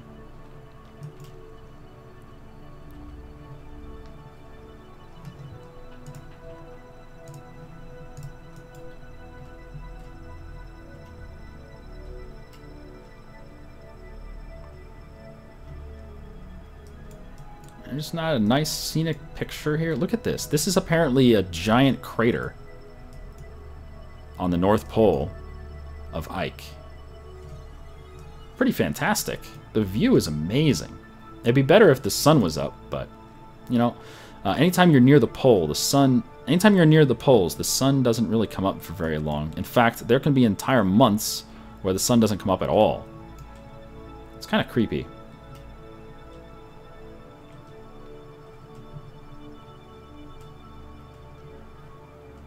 Still good on EVA fuel. Good, good. Never wander too far from your craft or you're going to have a long walk home.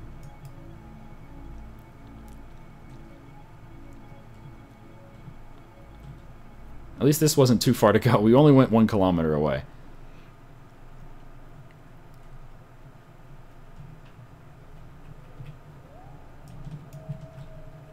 Okay, careful of the solar panels and get back in. Make sure we have all of our experiments in the pod. Grab. Store data. Okay. What do we have in the pod? Review data. We have 30 data. That's all of it. That's all the data. All right, are we good to go? Yep, solar panels are still receiving. Yeah, we actually have sun exposure somehow. So first things first, let's detach all this extra crap. We don't need it. SAS on. Throttle up to just the minimal. And detach. There we go. We're going to head over to 90 degrees. Let's go home. Let's go home, baby.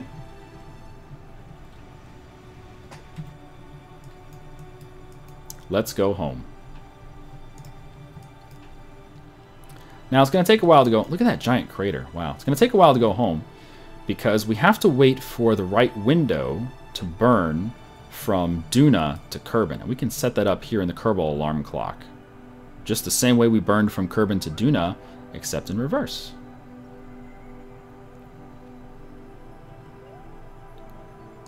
Okay, let's get orbit.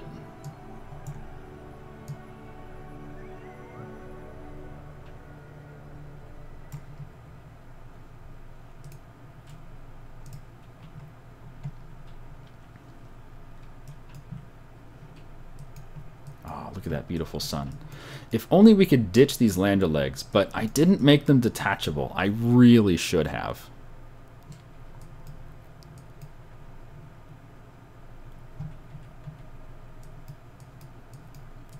It's kind of weird how the decoupler stuff just sort of sticks there. Even though we don't have any decoupler stuff anymore, the little nodes just remain. Even though they're not attached to anything, it's very odd. That's where we had the fuel tanks and the nukes. But they're not there now. Alright, so at 9 seconds, we'll start the burn. And let's get this dump home.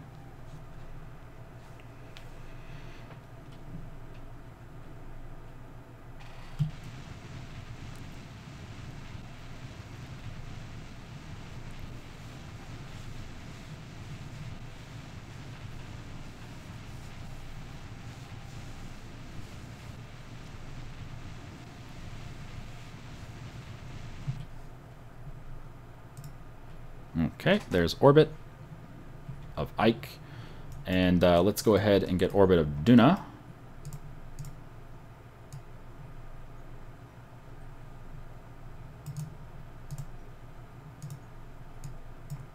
There we go. What do we got? 400 by 2 million? Alright, I'll take it. Doesn't have to be perfect. We just need orbit.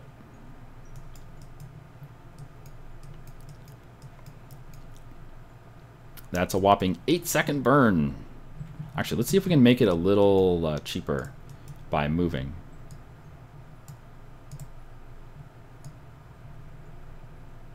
Okay, the cheapest is going to be about $298. Okay.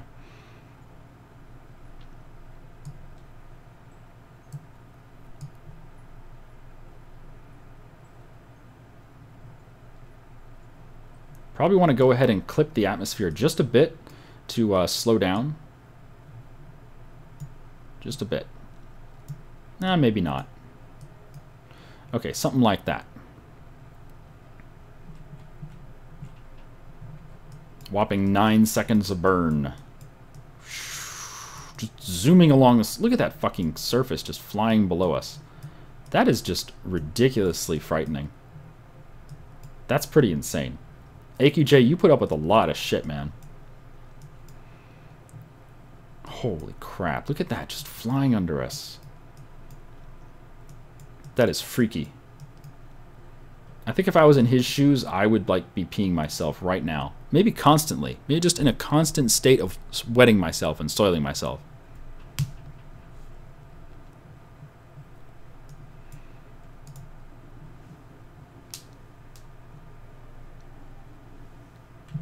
Start the burn at about 5 seconds.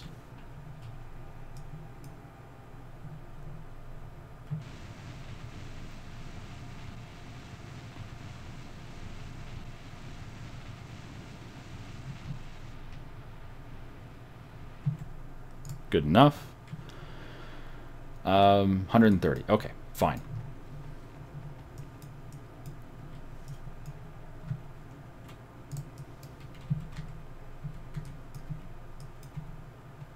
Goodbye, Ike.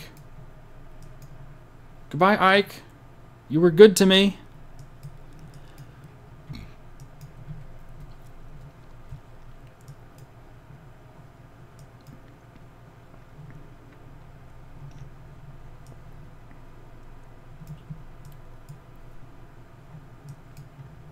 What the? That's not right at all. Now it says I have more Ike interference? What the fuck? What? Oh, there we go. Just had to fast forward a bit. I don't know what was up with that. It was lying to me. You wouldn't lie to me, would you, Ike? No siree, Bob.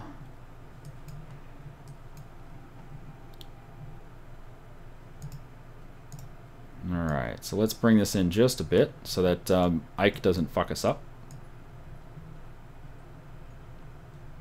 In fact, do we just want to get circular orbit? No, that's too much delta V. Screw it.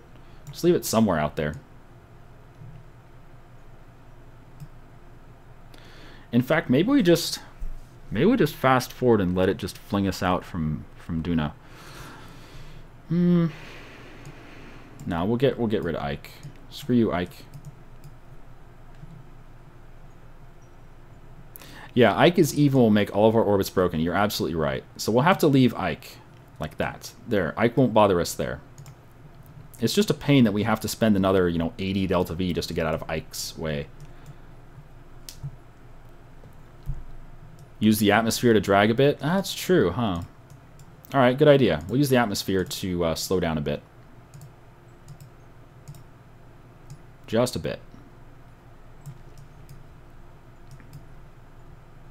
Although it feels like kind of a waste.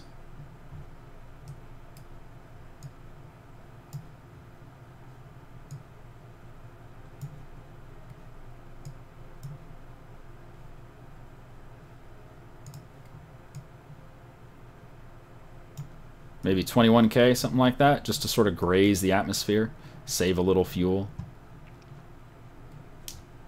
We really didn't bring a ton of fuel for the return stage. I mean, leaving Ike in a polar trajectory is very inefficient, but we managed it.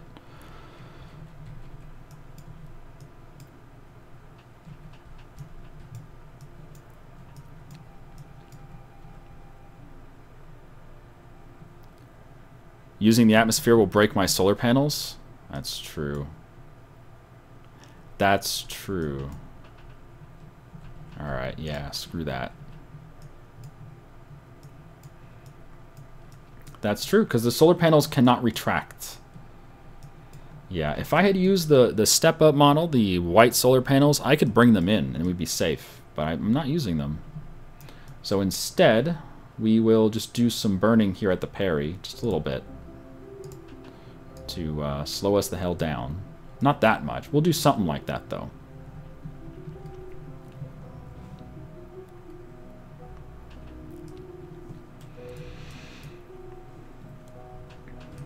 Just to get out of Ike's way.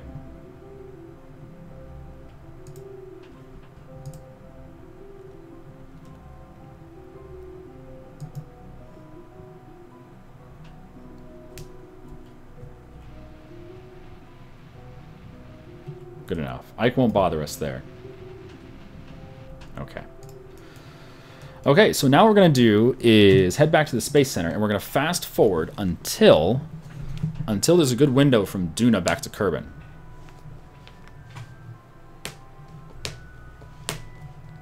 That window could take a while. Wow, 5.45 million. I can't even imagine how much science we're going to bring home. A lot, I'm sure. But we completed 4 missions on that journey. So by completing 4 missions, we made over 1 million credits. And they were relatively easy missions. The hard part was doing all 4 of them on one rocket, right? Okay, Kerbal alarm clock. Kerbal alarm clock, tell me, when is a good time to burn from Duna to Kerbin?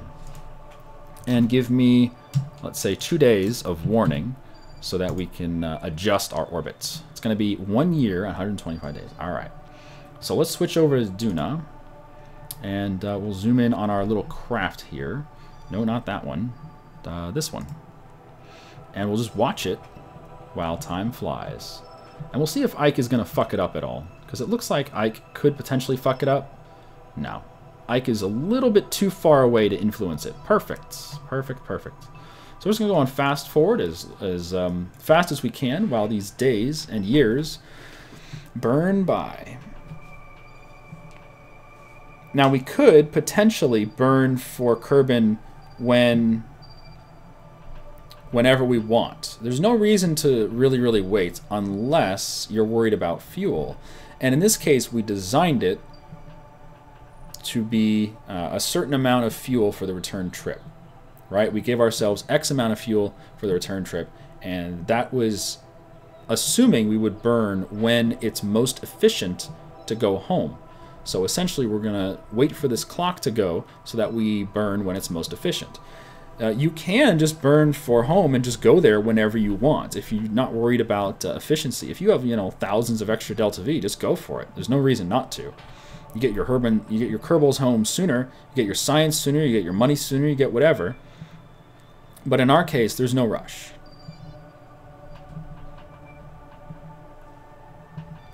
In our case, it's more important to just wait and get the science. Wow, this mission has been going for 11 years. Oh, no. My entire campaign has been 11 years. Ah, okay. So this campaign has been 11 years. We're about to enter year 12. Yeah, during this fast forwarding, we'll be entering year 12 of this mission. Wow. Yeah, Kerbals. My voice is just not working. We've been streaming for 8.5 hours, and this is the only video we've recorded so far during this 8.5 hour stream, because I screwed up the first time, and we also spent about 3 hours designing this craft and another craft for Eve, which will be the next video. If I hadn't screwed up the first attempt, we'd be doing the Eve mission right now. But I did screw up the first attempt, so we have to redo this. Let's redo the whole Duna mission, which is a lot of parts because of the 4 different missions we did. Okay, switch over. We have entered the right time to burn from Duna to Kerbin. So let's check out where we should be doing that burn. I believe, yeah, it's maybe 30 degrees from vertical. So if we zoom out and we put the sun on the left, then we want to burn when this line is vertical. We want to burn 30 degrees from vertical in this direction, like right about there. Maybe a little more over there, something like that. And then it's just a prograde burn. That's it, just a prograde burn. And that'll take us right to Kerbin, assuming we do it at the right point of our orbit.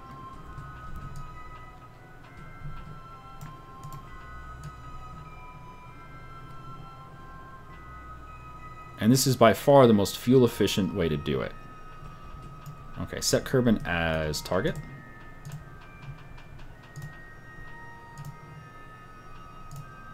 Where's my node? Give me my node. There we go. Oh, I saw it. I saw the markers. There they are. There's the markers. Okay, so if we zoom in here, we can say I don't want to do it. Let's see, it's going to be in 2 hours. I don't want to do it on the next orbit. Let's do it on the following orbit. So close the node, and then right-click on it. Not right. Right-click on it. Right-click on it. No. Oh, there we go. Okay, open the node, right-click on it, and then we can say do it on the next orbit. So now it's in 5 hours. And I'm actually going to do it again. I'm going to do it on the next orbit again. There you go. 1 day, 2 hours. Now, the reason why I'm saying don't do it on this orbit, do it on the next orbit, is because the Kerbal alarm clock setting for transitioning between one planet to the next, I set it to warn me 2 days, which is 12 hours, 2 days before the optimal time to burn. So by advancing this, by advancing our maneuver a certain number of orbits, we can adjust it to be very close to that 2-day margin that I set. And we can also just drag it along until we get some type of encounter, which will hopefully be somewhere along here.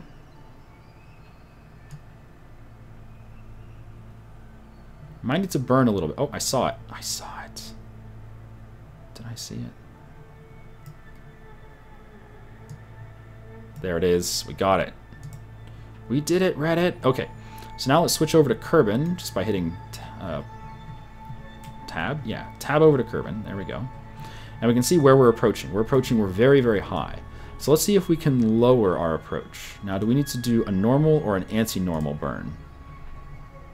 It's going to be an anti-normal burn. No, it's going to be a normal burn. Okay, normal burn. And then probably some blue shift as well.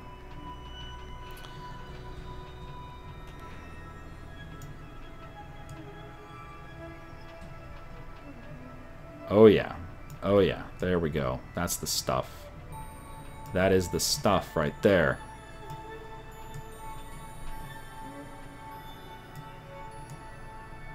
We're getting home, baby. AQJ, you're going home with like a billions. I wonder... Hey, Twitch chat, you guys need to tell me, how much science do you think we're bringing home?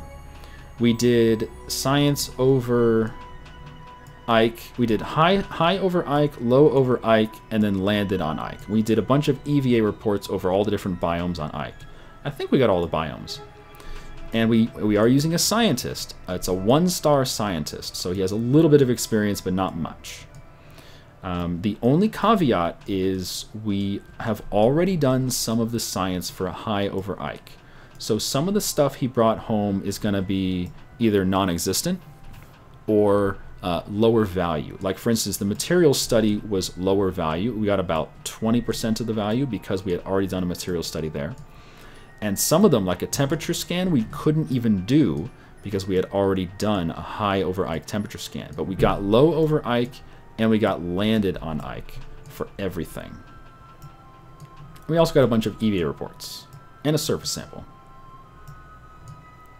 Twitch chat saying between 2 and 3K. Someone's saying 578, 2.6K, 3 to 4K, 2,345. I'd say about 2,900 or so. 3.3K, 3 to 4K, 4.5K, 4,000, over 9,000.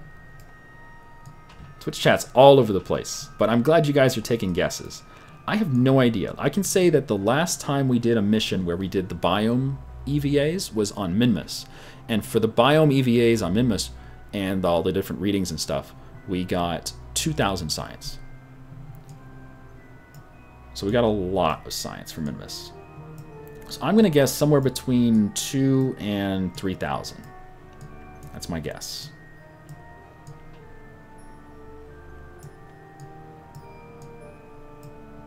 Oh, we're getting close. Getting super duper close. Oh, I can feel it. I can feel it coming in the air tonight. Oh, Lord. I'm gonna get sued for singing this song tonight. Oh, Lord. Okay, so 55. We're going for 27. 27. 28. 20. Oh, that's too low. 27, come on. No, no, no, no, no, no. No, no, no, no. Fuck you, game.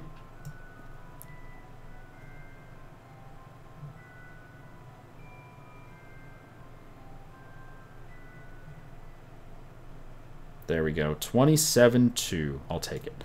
Watch me not do the burn perfectly. But we do have enough fuel for this. We have enough fuel to correct things if things go wrong. We have about 400 extra delta V. So let's go ahead and fast forward until it's time for our burn. It's only a 30-second burn. Also, I should note that I have incremented the death counter. Before this mission, the death counter was 14, but we did lose a kerbal in the recording of this mission, so the death counter is now at 15. Now, because I did the mission again, that kerbal is actually still alive, but it's not fair to say that the death counter should stay at 14. We obviously lost a kerbal on this mission.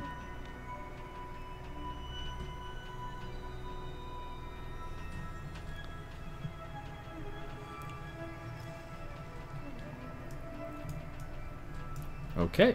Wow, look at that giant gorge. There we go. Time for our burn. Are you ready, AQJ? Oh, he's fucking ready. He is fucking ready. We're going to burn right between Duna and Ike. Started just below 15 seconds. 16, 15, go. Now, there's no way we're going to get exactly at 27,202.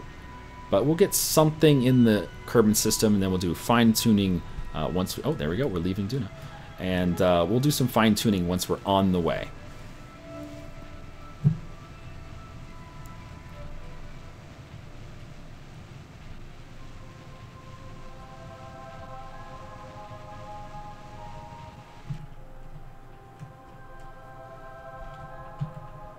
Okay, what did we get? We got... something over there.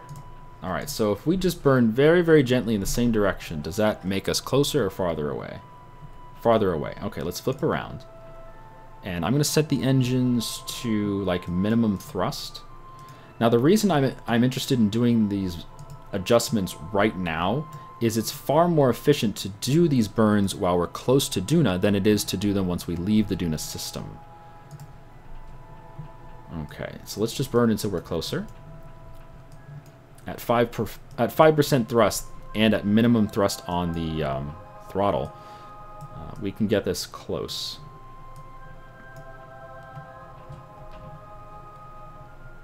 Still have 378 delta V to work with. Oh wow, there you go. That's actually an intersect. So let's burn the other direction. Oh wow. It's actually, you know what, we'll just wait until we're in the kerbin system and then we'll do some adjustments, because that's pretty good. We can't beat that, you know? There we go. We actually got an encounter with kerbin, including a crash, which is good enough to land. But ideally, we don't want to crash land because that could break off that could use all of the ablator plating, which would just be awful. You never want to use all of the ablator plating. All right, goodbye, Duna. Goodbye, Ike. That was fun. Thanks for all the fish.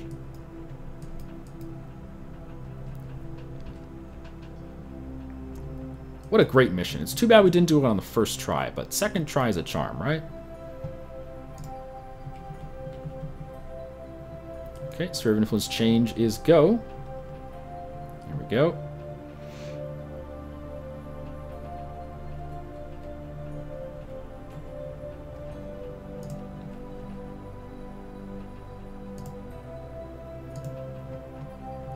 And we're still on an intersect course. Okay, that's good enough, because we're very close to actually getting what we want, which is not crashing, but just barely touching the atmosphere there, or barely getting into the atmosphere. It looks like a marble, doesn't it? Just rolling around. That's pretty amazing to look at. That's what she said. Yeah, that's not a safe entry position. I'll just say that much. That's not very safe right there. When your line passes through the planet, not very safe. But since we have to fast forward 240 days, it's more entertaining than just watching our craft fly through the air. You can see we still have about 30 liquid fuel, and our Electricity is constantly getting charged thanks to the solar panels, which didn't break off this time around. Yeah, the first time around we broke a solar panel while landing on Ike. It was hilarious. We did a suicide burn. We saved everything except one of our nuclear engines broke and the solar panel broke. But one solar panel survived, so we actually almost got home. We almost limped home the first try, but we just didn't quite make it. We ran out of fuel because we wound up having to use the return engines and the return fuel, the fuel that was meant to take us back to Kerbin. We wound up having to use that to land on Ike, which meant we just didn't have enough fuel to get home. Very sad. Okay, here we go. Entering the Kerbin influence in a few seconds here.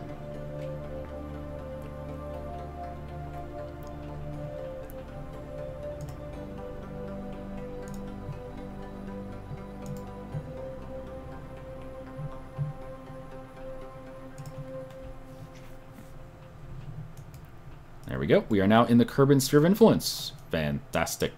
And we're going to burn radial to go away from Kerbin just a tiny, tiny fraction of a bit so that we can get something in the atmosphere, preferably about 27K.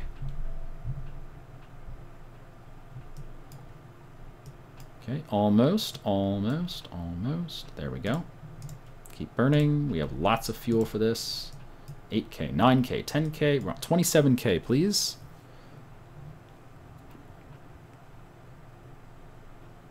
Brilliant. There we go. 27.6. I'll take it. And that should get us down safely.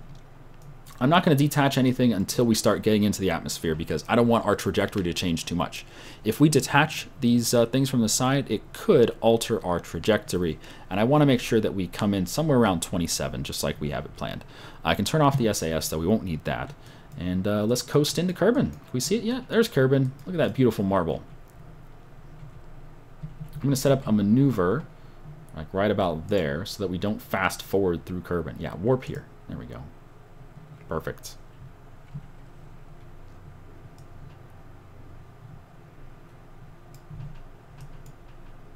Game almost crashed, but then it didn't crash. Good. It always freaks me out when the game just doesn't do anything. Like, there's not even like a loading screen. It's just, I'm not going to do anything right now. All right, should be good to separate this crap off of our ship. Goodbye, lander legs and solar panels. Don't need you anymore. And now the only concern I have is, will these parachutes survive re-entry? I didn't notice until right now, but the parachutes actually stick out just a little bit. And this small heat shield may not protect them. I am quite concerned for those two parachutes. But you know what? Let's find out. Gotta cross your fingers. AQJ, you got your fingers crossed? Cross your toes while you're at it, AQJ. You need all the luck in the world for these parachutes not to burn up in the atmosphere. Okay? Sound good? Because if they do, you ain't surviving this. We haven't really hit the harsh part of the atmosphere yet because the ablator just started taking damage. Now the ablator will eat most of the heat from re-entry, but not all of it.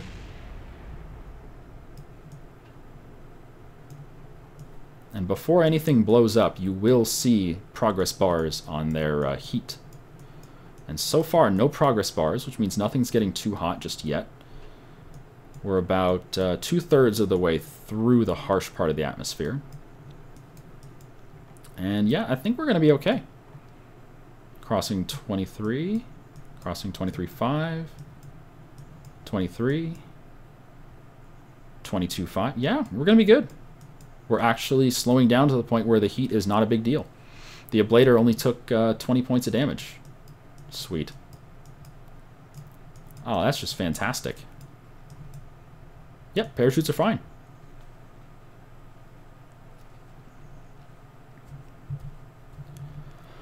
Well, I don't know if I should call you the luckiest Kerbal alive, AQJ, or not, because technically you died on this mission. No, wait, it wasn't you that died. It was the person that landed on Duna, because we switched focus away from the landing pod because we wanted to do our burn around Ike. And when we switched our focus away from the landing pod, That just means you lose the landing pod, because we had the parachutes out, but we lost the landing pod anyway. I thought it would be fine, but apparently not. So just a word of warning, if you are coming into land somewhere, don't switch focus, because it will just kill you. Next mission, we can remove ablator plating to save Delta V. Wait, you're saying that you can actually remove ablative plating from the heat plate before you launch? Oh, that's good to know. We could have removed like half of it. Anyway, let's get the parachutes out. No, wait till about 5K. So yeah, I guess we'll try that next time. We can remove the plating before we even launch. That's a great idea.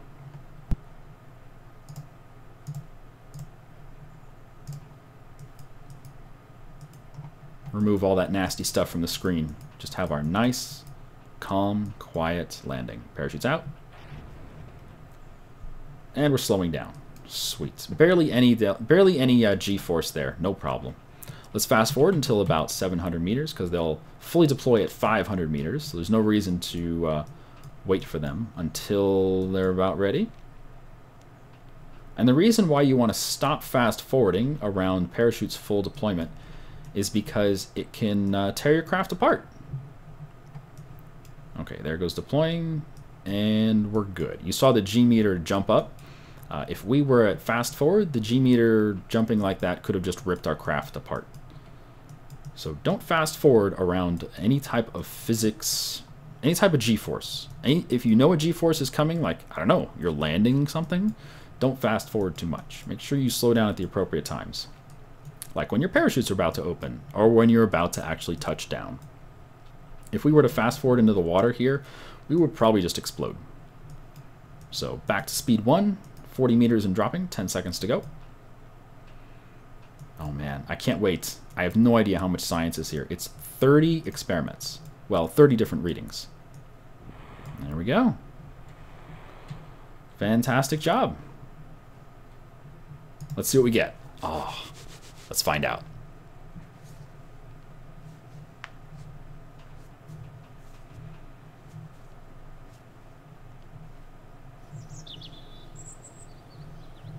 Oh, yeah, there you go. 2,382.9 science. Now, if we didn't already have some of the data from High Around Ike on a previous mission, then this would have been somewhere around 3,000 probably. That's pretty good. I like it. That'll really give us a lot of stuff to do at the Science Center. And AQJ DK Kerman is now a level 3 scientist. For one mission, he's now a level 3 scientist. That's pretty good. So what does that allow us to do here? Well, could do heavy parts. In fact, I don't see why not. Let's go ahead and get heavy parts. Let's get heavy fuel tanks. Nice. And how about the heaviest of heavy fuel tanks? Why not? There we go. So we can now do super heavy launches, including this 4,000 thrust beast. And we have these giant fuel tanks too. What about down here? What do we have? Let's see, that's 1,000 science for larger ore canisters. Remote guidance unit, okay. Oh, generators. I think generators are the way to go.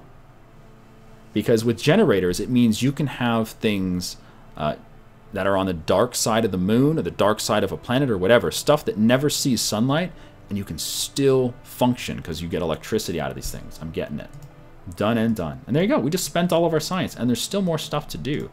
Still need 160 there, 320, 620, 920, 1,220, 1,770.